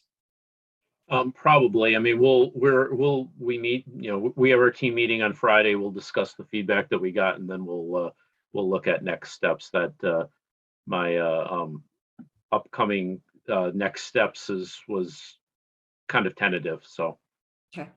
Yeah, I mean, if it needs to, but in the future, there will be a point at sometime in the next couple of months when this will come back to us for a vote. Okay. Thanks so much. I'm going to move us along, and I think it's still you at this point, and we're going to get a presentation on pavement condition and goals. Thanks to everyone. Thank Appreciate your time. Thank you. Okay, let me get this going here. Okay, now I can share. Okay, that should be, everybody can see that now, I think. Yes. Okay, I will try to run through this very fast. So if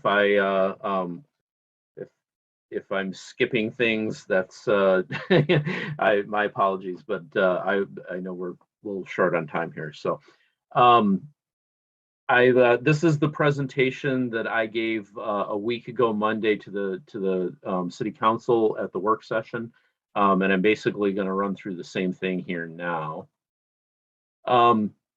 And this is to talk about an update on our payment condition and the goals of that. So starting out with a little background on our street system, we have about 300 miles of streets in the city of Ann Arbor. The vast majority of those are paved in asphalt. Approximately a third of that system are major streets, and 2/3 of the system are the minor or local neighborhood streets. We're going to talk a lot about the PACER rating system, so I wanted to make sure everybody understood what that was. This is a system for rating the condition of pavements. It's a 1 to 10 system, with 10 being the best, 1 being the poorest. This is a system that's consistent with what's used by MDOT and most other local agencies in Michigan. We used to use a different system, and only in the last 5 years have we converted over to the PACER system so that we could be consistent with everybody else.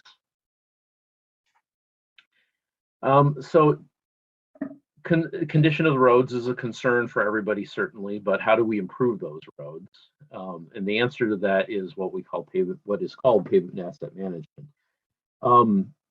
Previously, prior to 2014, our strategies were really focused on addressing the worst streets in the system, what you call a worst first philosophy. And the only thing you can really do with those streets is resurfacing and reconstruction projects. So why is that bad to be adopting a worst first philosophy? Well, the problem with that is those treatments for those streets are the most expensive treatments that you can do. So while you spend a lot of your resources addressing those, the streets that are in the middle that are still in halfway decent condition continue to drop and fall down into those bad categories. So around 2014, we started a paradigm shift to really looking at what you would say is the right fix at the right time. Spending more of our resources on addressing some of those streets that are already in fair condition and maintaining them in fair or good condition, while still also working on some of the streets that are in poor condition as well. And to do that, we have to expand our mix of fixes. And we started doing that with lower cost treatments that we can treat more miles of road at the same time. You can't treat those ones that are really down in the poor category, but you can maintain some of the ones that are in the middle. And those types of treatments are what we would call capital preventative maintenance treatments.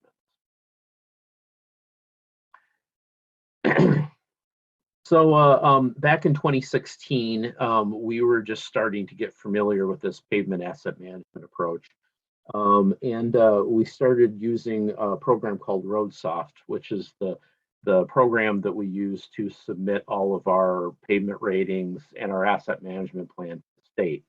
That program also has a module in it for doing pavement asset management and modeling. And so we started using that and developing that with the data that we had at the time. We eventually developed a goal of getting 80% of our streets to be a 7 or above by 2026. So as of our 2019 data collection, we have 35% of our majors in that category and 26% of our local streets. The new data that just came in October shows that we're now at 39% of our major streets in that category and 27% of our local streets. So the good news here is that we've really halted the decline that we've had prior to 2014, prior to 2016 maybe, in our streets, and we are seeing some progress. The bad news, which I think outweighs that, is that we're not seeing nearly as much progress as we had hoped. So this leads us to looking at where we're going right now, leads us to reevaluate the goal that we had. Back in 2016, we really were not that familiar with the RoadSoft modeling software. And a couple of things related to that. First of all, we were one of the first communities in the state to really be using that software to do predictive purposes. And also, we didn't really have a solid foundation of data in the model yet, being that we had just switched over to the paver system, a few years ago. We didn't have the historical data on our street network that is really helpful in giving enough information to have productive model results or predictive model results. Looking at this smart graphic on the side here, and talking about goal setting, says that goals should be specific, measurable, aggressive, realistic, and time bound. Now, we had that with the goal that we had set. We had all of those things. But the problem was that our A was really outpacing our R. The goal that we set turned out to be very, very aggressive, but that was at the expense of it being realistic. So we worked with our consultant a bit that did our data collection, and they have a lot of familiarity with both the modeling software, and they do these kind of plans for various other communities around the state. So we were able to kind of look at that, benchmark a little bit against other communities, and try to look at whether this goal that we had was really realistic or not. I also want to mention too the Transportation Asset Management Council. They are an entity created by state law to basically to promote asset management. They're the group that we submit our asset management plan to, that's required by all communities of a certain size. And one of the things they say as well is the goals that you set should be realistic. So they definitely promote that as well.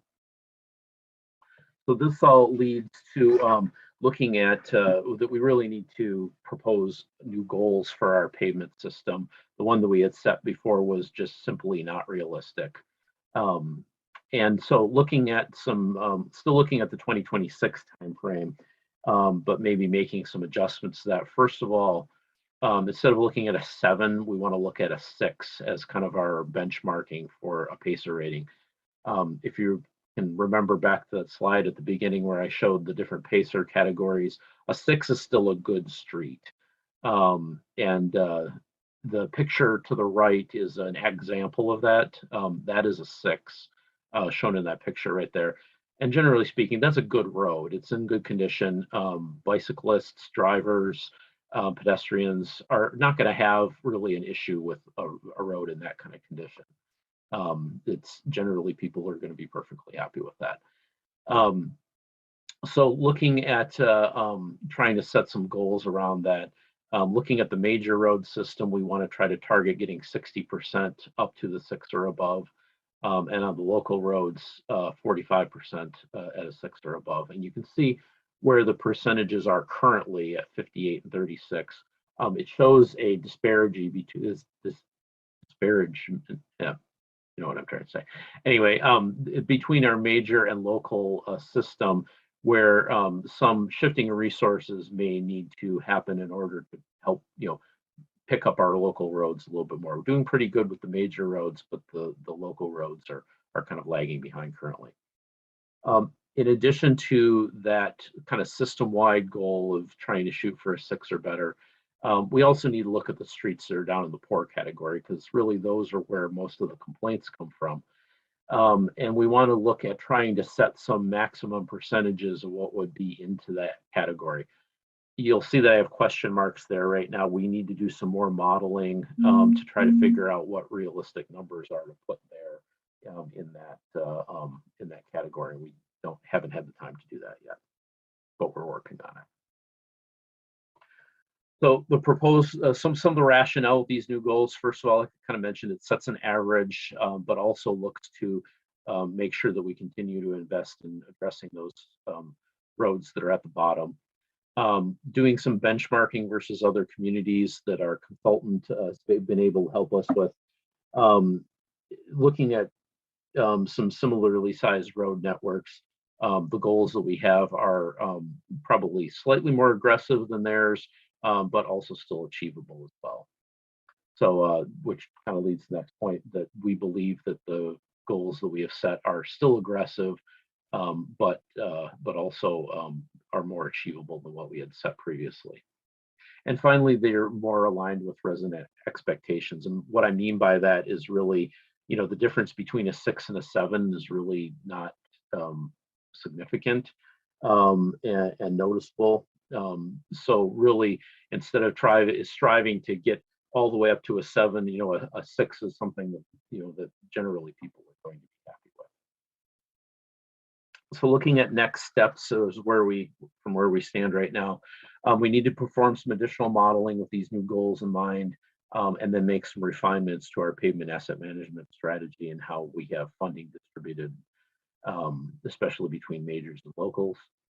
And then we will be doing some additional pavement condition scoring in 2023 and 2025.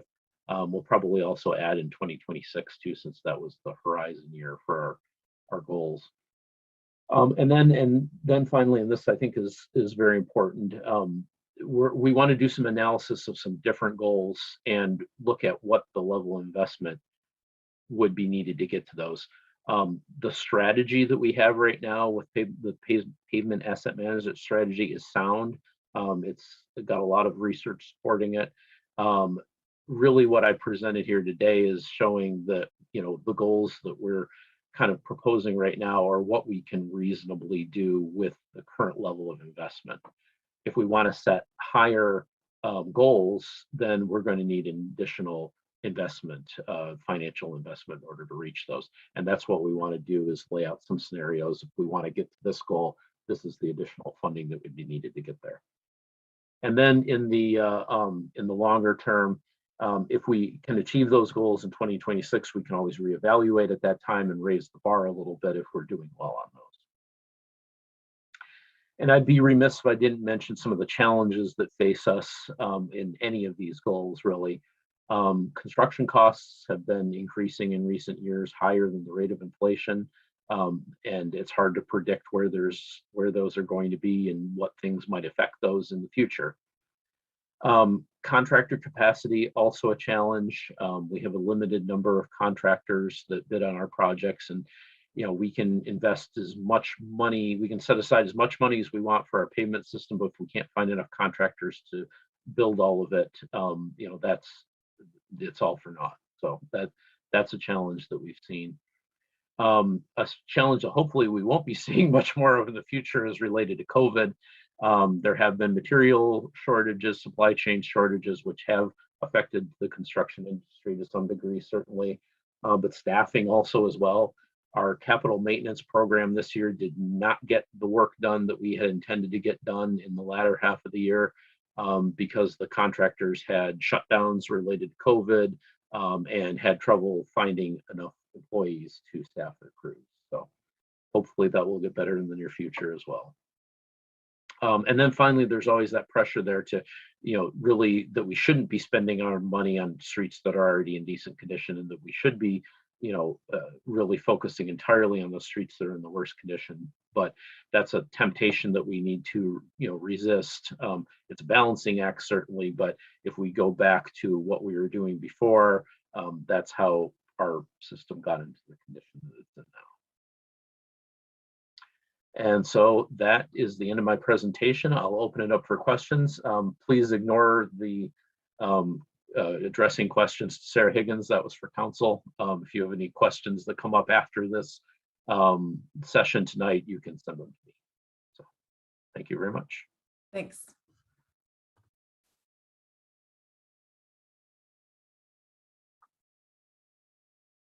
All right, I have questions.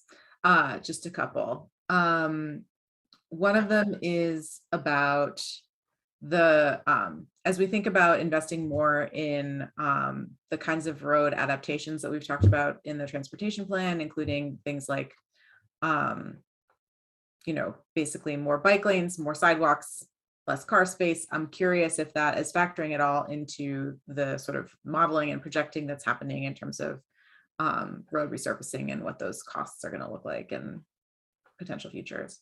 Yeah, it factors in the respect that you know, as we do the modeling, you know, there's several variables that go into that. The amount of money we have available is one of those key factors, obviously. So the amount of, you know, the money that we spend on resources that don't directly go towards you know, improving pavement is going to reduce the amount of money that we have to invest in improving paving conditions. So that's just, you know, it's just a matter of competing resources, certainly. You know, some of the funds that we use are used for both. A lot of the stuff that a lot of the major and local street fund, for example, some of that, although it's called the Major and Local Street Fund, the only fraction of it actually goes towards improving the roads. The vast majority of what pays for that is our street, bridge, sidewalk millage. But you know, a lot of, there's money on that goes towards traffic calming and pavement markings, and you know, a lot of the things that we want to do to improve our system from a, you know, multimodal standpoint. So that's, you know, that's again competing resources. You know, luckily we do have a new sidewalk millage now, so building new sidewalks is not a direct competition, at least. So. Right. And so my other question is about, you know, my understanding is that sort of broadly nationwide, but especially here in Michigan, we've built more than we can maintain in terms of roads. And I wonder, looking ahead, you know, I know we're approving new developments, we need lots of new housing, but we're going to continue to be building streets that we're then going to have to maintain. And I'm curious about whether there's any attention right now towards like right sizing the amount of street that we have. We have much more than we really need or can maintain. And you know, are we ever going to start narrowing streets? Are we ever going to start talking about pedestrianizing streets in ways that the impacts on the pavement will be much lower and therefore need less maintenance? Yeah, absolutely. I mean, there are opportunities out there for that. I mean, there were roads that were built, especially in the 60s, for example, that were built for volumes that were never realized. I mean, even in, you know, the post 2000. So that, yeah, there are opportunities out there. I mean, we need to take selective advantage of those. I mean, just to throw an example out, Earhart Road, for example.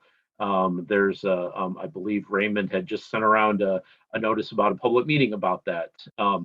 There are opportunities out there to, you know, narrow the road, repurpose parts of that road. So yeah, there are definitely opportunities out there here and there. I mean, keep in mind though, that 2/3 of our system is our local streets, and most of those local streets tend to already be right sized. I mean, they don't have excessive lanes. Most of them don't have excessive width. So the opportunities are somewhat limited, just based on the nature of our system. That's helpful. Thank you. I'm not seeing other. Oh, nope. Commissioner Lee, go for it. Yeah, hey, I think the realignment of the goals makes a lot of sense. Is there a place where the public can go out there and like, is there like a GIS portal or something where they could see the PACER ratings that you guys have internally? This is just for my edification. Is there somewhere you can access that information? Yeah, there's not right now, but that was a strong piece of feedback that we heard from City Council last Monday night to create that. So we're having some discussions about creating both that and another dashboard where the residents can see upcoming planned road projects. So gotcha. We're working on it. Okay, sounds good. Yeah, just looking at as you guys already said, you know, instead of a full mill and cap or something like that, but just something, you know, it's something as simple as like an overlay with a paint job can help elongate the life and really kind of improve aesthetics and the perceptions within the community. So, and just elongate life. So it would be cool to see that access. Anyways, that's all I had. Thank you very much for the presentation. Thanks. All right, I think I'm going to hustle us along then, but thanks so much for this. It's really helpful to see. And yeah, it sounded like, oh, sorry, Councilmember Briggs, go for it. I should follow up, but with this, but I asked at council if there was any data yet, and I'll start looking around for it too, but around what the impacts of roadway reconfigurations are on sort of pavement longevity, and if that's ultimately reducing our costs in the long term. I would hope that they are, but if that research isn't out there, I guess I would just hope that maybe we start tracking that information for our roadways, and we might not have it for a while, but I just think it would be a good data point for us to understand moving forward. Yeah, I haven't had a chance to start digging for that yet. We would probably, and it probably would require some digging. And if we did start tracking it for our own system, I mean, realistically, it would be decades before we got any useful information out of it. Yep. But then we'll have it in a couple decades. Very good. All right, thank you so much. I'm going to move us along, and other questions we can send by email. But this was helpful. So next we're going to move on to the staff report and updates with Raymond. I think we're going to have to do the super hyper abbreviated version of it tonight. Very good. I will, let's see how, it's 8:56. We'll see how quickly I can get it done. So for annual street resurfacing project, there's just some updated timelines. For the First and Ashley Street project, there's a little bit of project updates in terms of some of the outstanding items that are being addressed. Plymouth Road, there's an updated schedule there. I don't know if that project was completed November 8th or not, but I think it's probably drawing to a close. Getty's Road, that project is complete, now open to traffic. Sidewalk gaps, there are a number of updated timelines. Some of them are weather related, some of them are completed, some of them are just delayed to spring of 2022, so give a look at that. The Huron Street crosswalk improvement between Ingalls and Thayer, project is now complete and fully operational. The rectangular rapid flashing beacons at Huron Parkway and Glacier Way, those are installed and operational as well, and the crosswalks are fully open to traffic. The Crest and Liberty Water Main project is expected to be complete the week of November 12th, which was last week. It's not quite done yet, but we're hoping for this week. Fresh off the presses, hot off the presses update there. Fingers crossed. All right, Division Street, anticipated to be complete late December. William Street bike enhancements. There were some adjustments that started the week of November 4th. Miller Catherine, this is a project for summer of 2022, and there's some updates about its relationship to the Ann Arbor Housing Commission's project at 4th and Catherine. 7th Street in Greenview, staff is gearing up for some public engagement, hopefully in early December. We're trying to thread the needle between the holidays there. Broadway Street, that project, public engagement is being planned for late fall or probably early winter, given where we're at in the calendar. Newport Sidewalk Gap project, just kind of some project updates there, have to do with the scope of the project. And it includes new crosswalks and lighting improvements at either end. There is an update from the Downtown Development Authority about the curbside management study. Proposals were due just the other day, so look for that project to kick off here in the not too distant future. Healthy Streets, you'll probably be hearing more about this at a future meeting, but this is the week that the barricades are coming down on the neighborhood slow streets. And then there is a little bit of discussion about South Main being possibly extended, the pilot through the spring for further evaluation. Office of Sustainability has some updates on their DC fast chargers that were installed behind City Hall off of Ann Street, and some of the grants that were used for that. Their updated numbers for the streetlight outages. Traffic calming has updates for the Longman Fairview project and the North Side Avenue project. Both of those are drawing to a close. Looks like we're getting pretty strong support from the communities out there. And then lastly, transportation plan updates. I think last time we mentioned that council did award the contract to Sam Schwartz for an implementation strategy of major streets traffic calming and pedestrian safety communications. And that project just finalized the contract, insurance requirements this week, and we're hoping to get kicked off here shortly. Oh, one other thing I will just mention, and I will apologize for it. We did add the 2020 crash report late to your attachments. You may recall we presented on this back in September.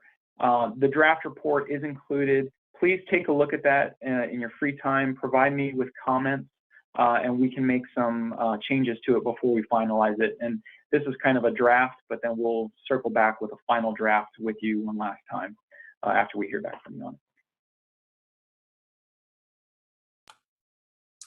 Thank you. So next up, we're going to move to liaison reports. I'm going to give you all a heads up now that in like 3 minutes, we're going to do a group screenshot picture. It's like the time to get our little group picture for the report. So if you need to like do any hair fluffing or whatever, you've got like 3 minutes to do that. But for the moment, we're going to do liaison reports. So any commissioners who specifically serve as a liaison to another body or organization are invited to provide brief reports and updates. Commissioner Hall. Yeah, so I am the representative for the Commission on Disability Issues, and I'm planning on stepping down from this role at some point when they can get a replacement for me. So we have one person who's potentially interested, but not quite ready to commit yet. But so one thing I will mention is I'm not sure I'm going to make the next meeting, in part because I'm on a work trip and I might be able to connect remotely from there. I mean, obviously, since we're on Zoom now, but I mean, I'm going to be really busy and other things going to be going on. So one question I had is, in the scenario where a liaison can't make the meeting, is it possible for us to send an alternate or something? That also would be a possibility, so that the person who's interested could actually check it out. And my guess is, I don't know the rules. My guess is that that person couldn't vote, but I think we could certainly have them attend and bump them up to panelists potentially so that they can participate in the meeting. Yeah, I would like to see if you could get back to me on that. I mean, the thing is, yeah, if the Commission on Disability Issues had to vote for that to happen, they could, because even though we had our meeting already today, the next meeting is right before the next meeting of this. I mean, obviously, yeah, they'd have to do it right before, but it would still be before. Okay. But that's just something I wanted to float out there. I mean, also, yeah, it just gets to be a lot because their meeting's at 4 o'clock and I work. So I'm doing stuff all day. And by the time I get to this meeting, I'm kind of drained. It's a long day. It's just, I don't know, but I've been doing this for several years and it's just, at this point, it's starting to get to be a bit draining. So that's part of why I'm stepping away. Yeah, just, but I wanted to stay on at least as long as until we could get a replacement. And now, yeah, I mean, also I did see the city council pass something so that we will be able to remain remote, which at least, yeah, that makes it a little easier, but still looking to. And I know I've been on the Commission on Disability Issues now for almost 5 years, and I was not planning on seeking another 4-year term, like I think since I've been on a while, and I'm kind of ready to. So I would be stepping away in May anyway, so I figured try to get this handed off as soon as I could.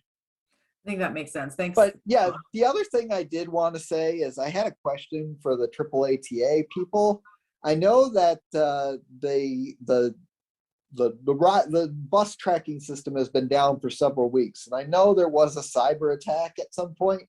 So it's been a few weeks that we have not heard any updates on this, and I'm wondering, is there any updates on this? And the other thing I will point out is that this is definitely, particularly as winter gets closer, this is a big deal because, I mean, when their buses are mostly running on schedule, as they are most of the time, it's not as big of a deal. But when you get to winter and big snowstorms that frequently throw buses way off schedule, it is a big deal because you have to just go wait out in the cold and hope your bus shows up, as opposed to looking and saying, oh, it's 20 minutes behind, and waiting indoors until it gets closer.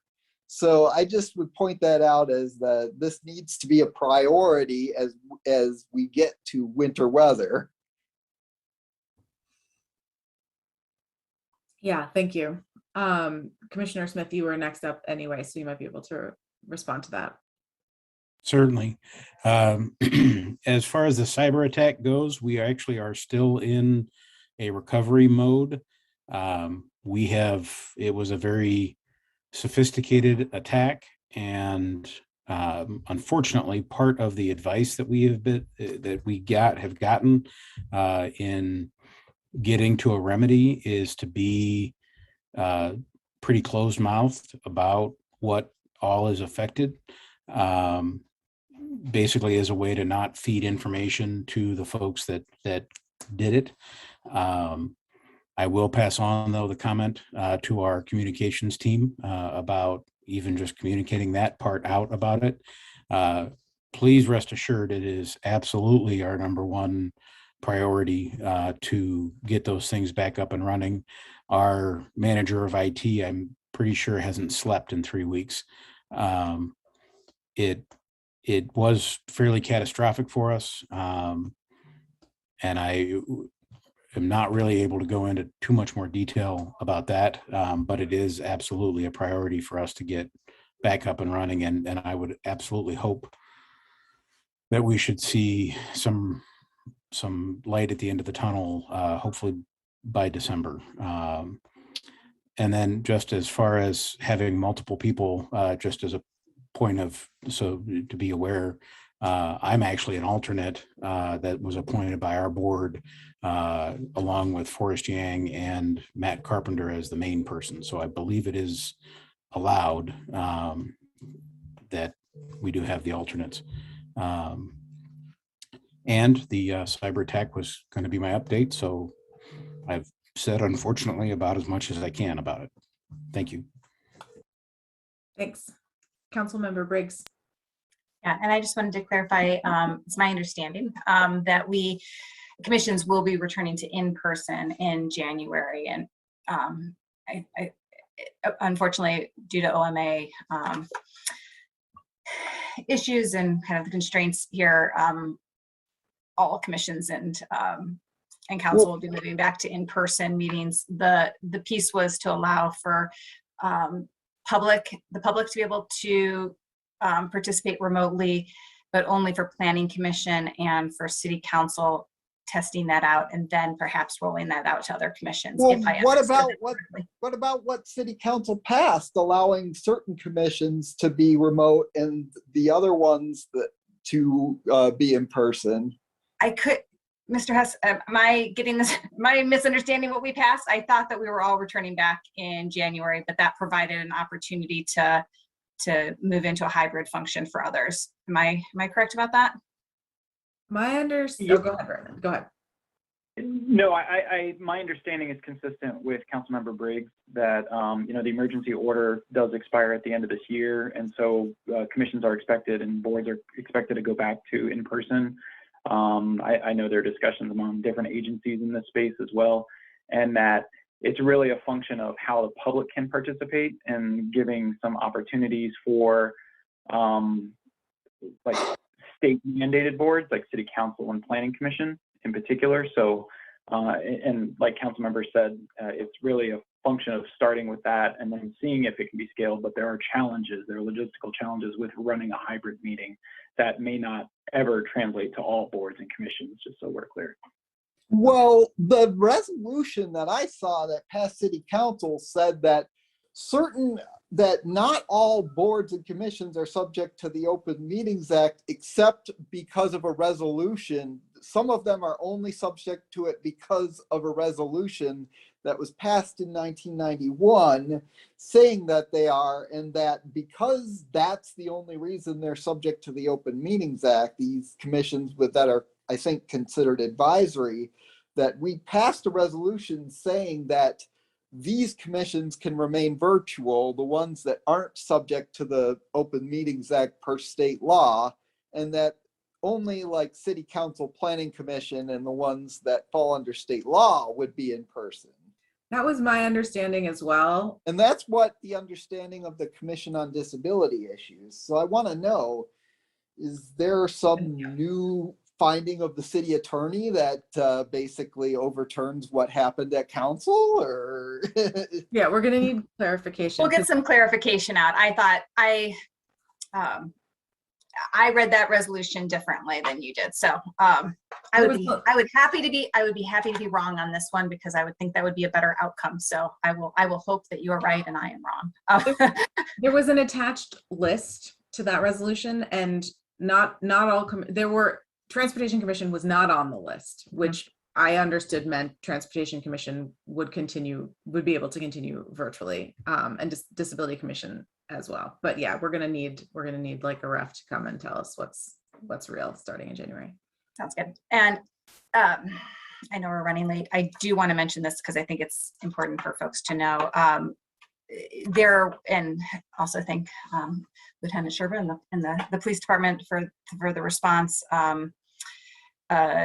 Today is Wednesday, so I think this was on Monday. There was a pedestrian crash on Huron that involved 2 students. And my understanding is that neither of those students were seriously injured or killed, but they were trying to cross in gaps of traffic after school, trying to run across Huron as kids try to, because it is such a long distance between 7th and Huron and the Dexter Huron split. And so we have long as a community advocated for MDOT to put in additional crossings there, knowing that this is an issue, and I will be continuing to raise and press this issue. I think it continues to be a problem. I have to tell my son every single day as he goes to Slauson, please don't cut across in a gap of traffic. And he gives me an argument every day about why that is actually a reasonable thing for him to do.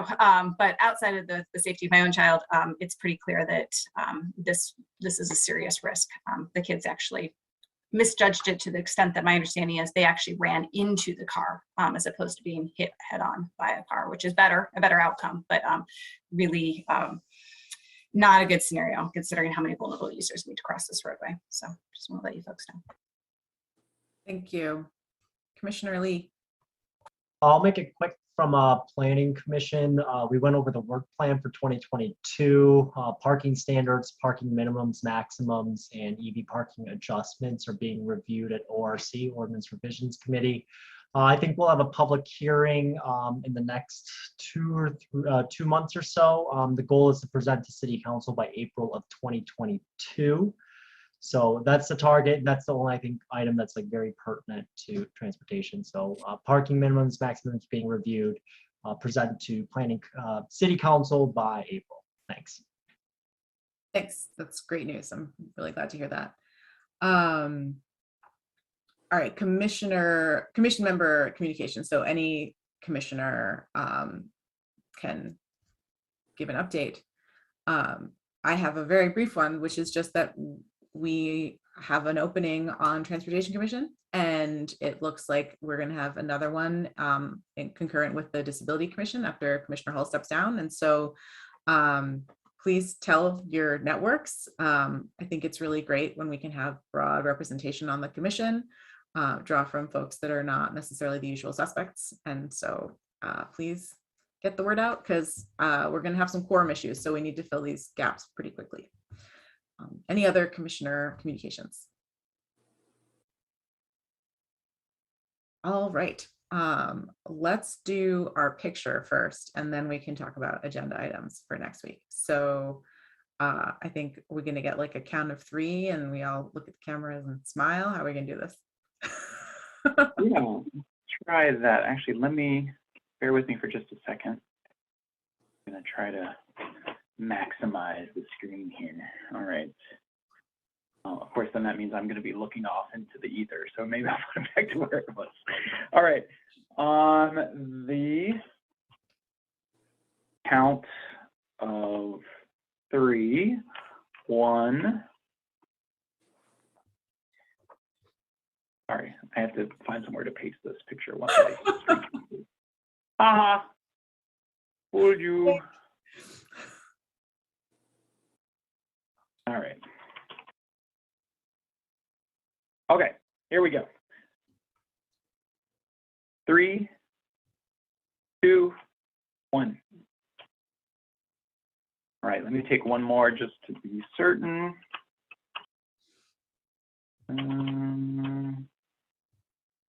Yeah, that did not turn out very well. Okay. 3, 2, 1.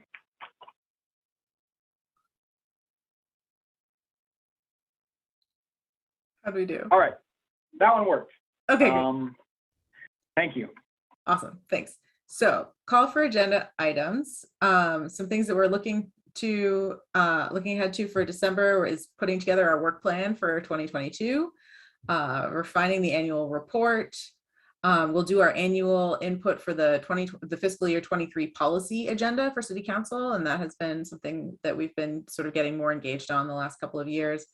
And we're going to be seeing the final draft of the Lower Town study. So another topic that came in from a former commissioner, Scott Trudeau, who's been raising concerns about the state MDOT's management of trunk lines, but in particular North Main Street. So there have been just like many cars crashing into like telephone poles and running up onto the sidewalk on North Main. And I would love for us to talk about the sort of reclamation of those roads from MDOT. That's something that's happening in other parts of the state.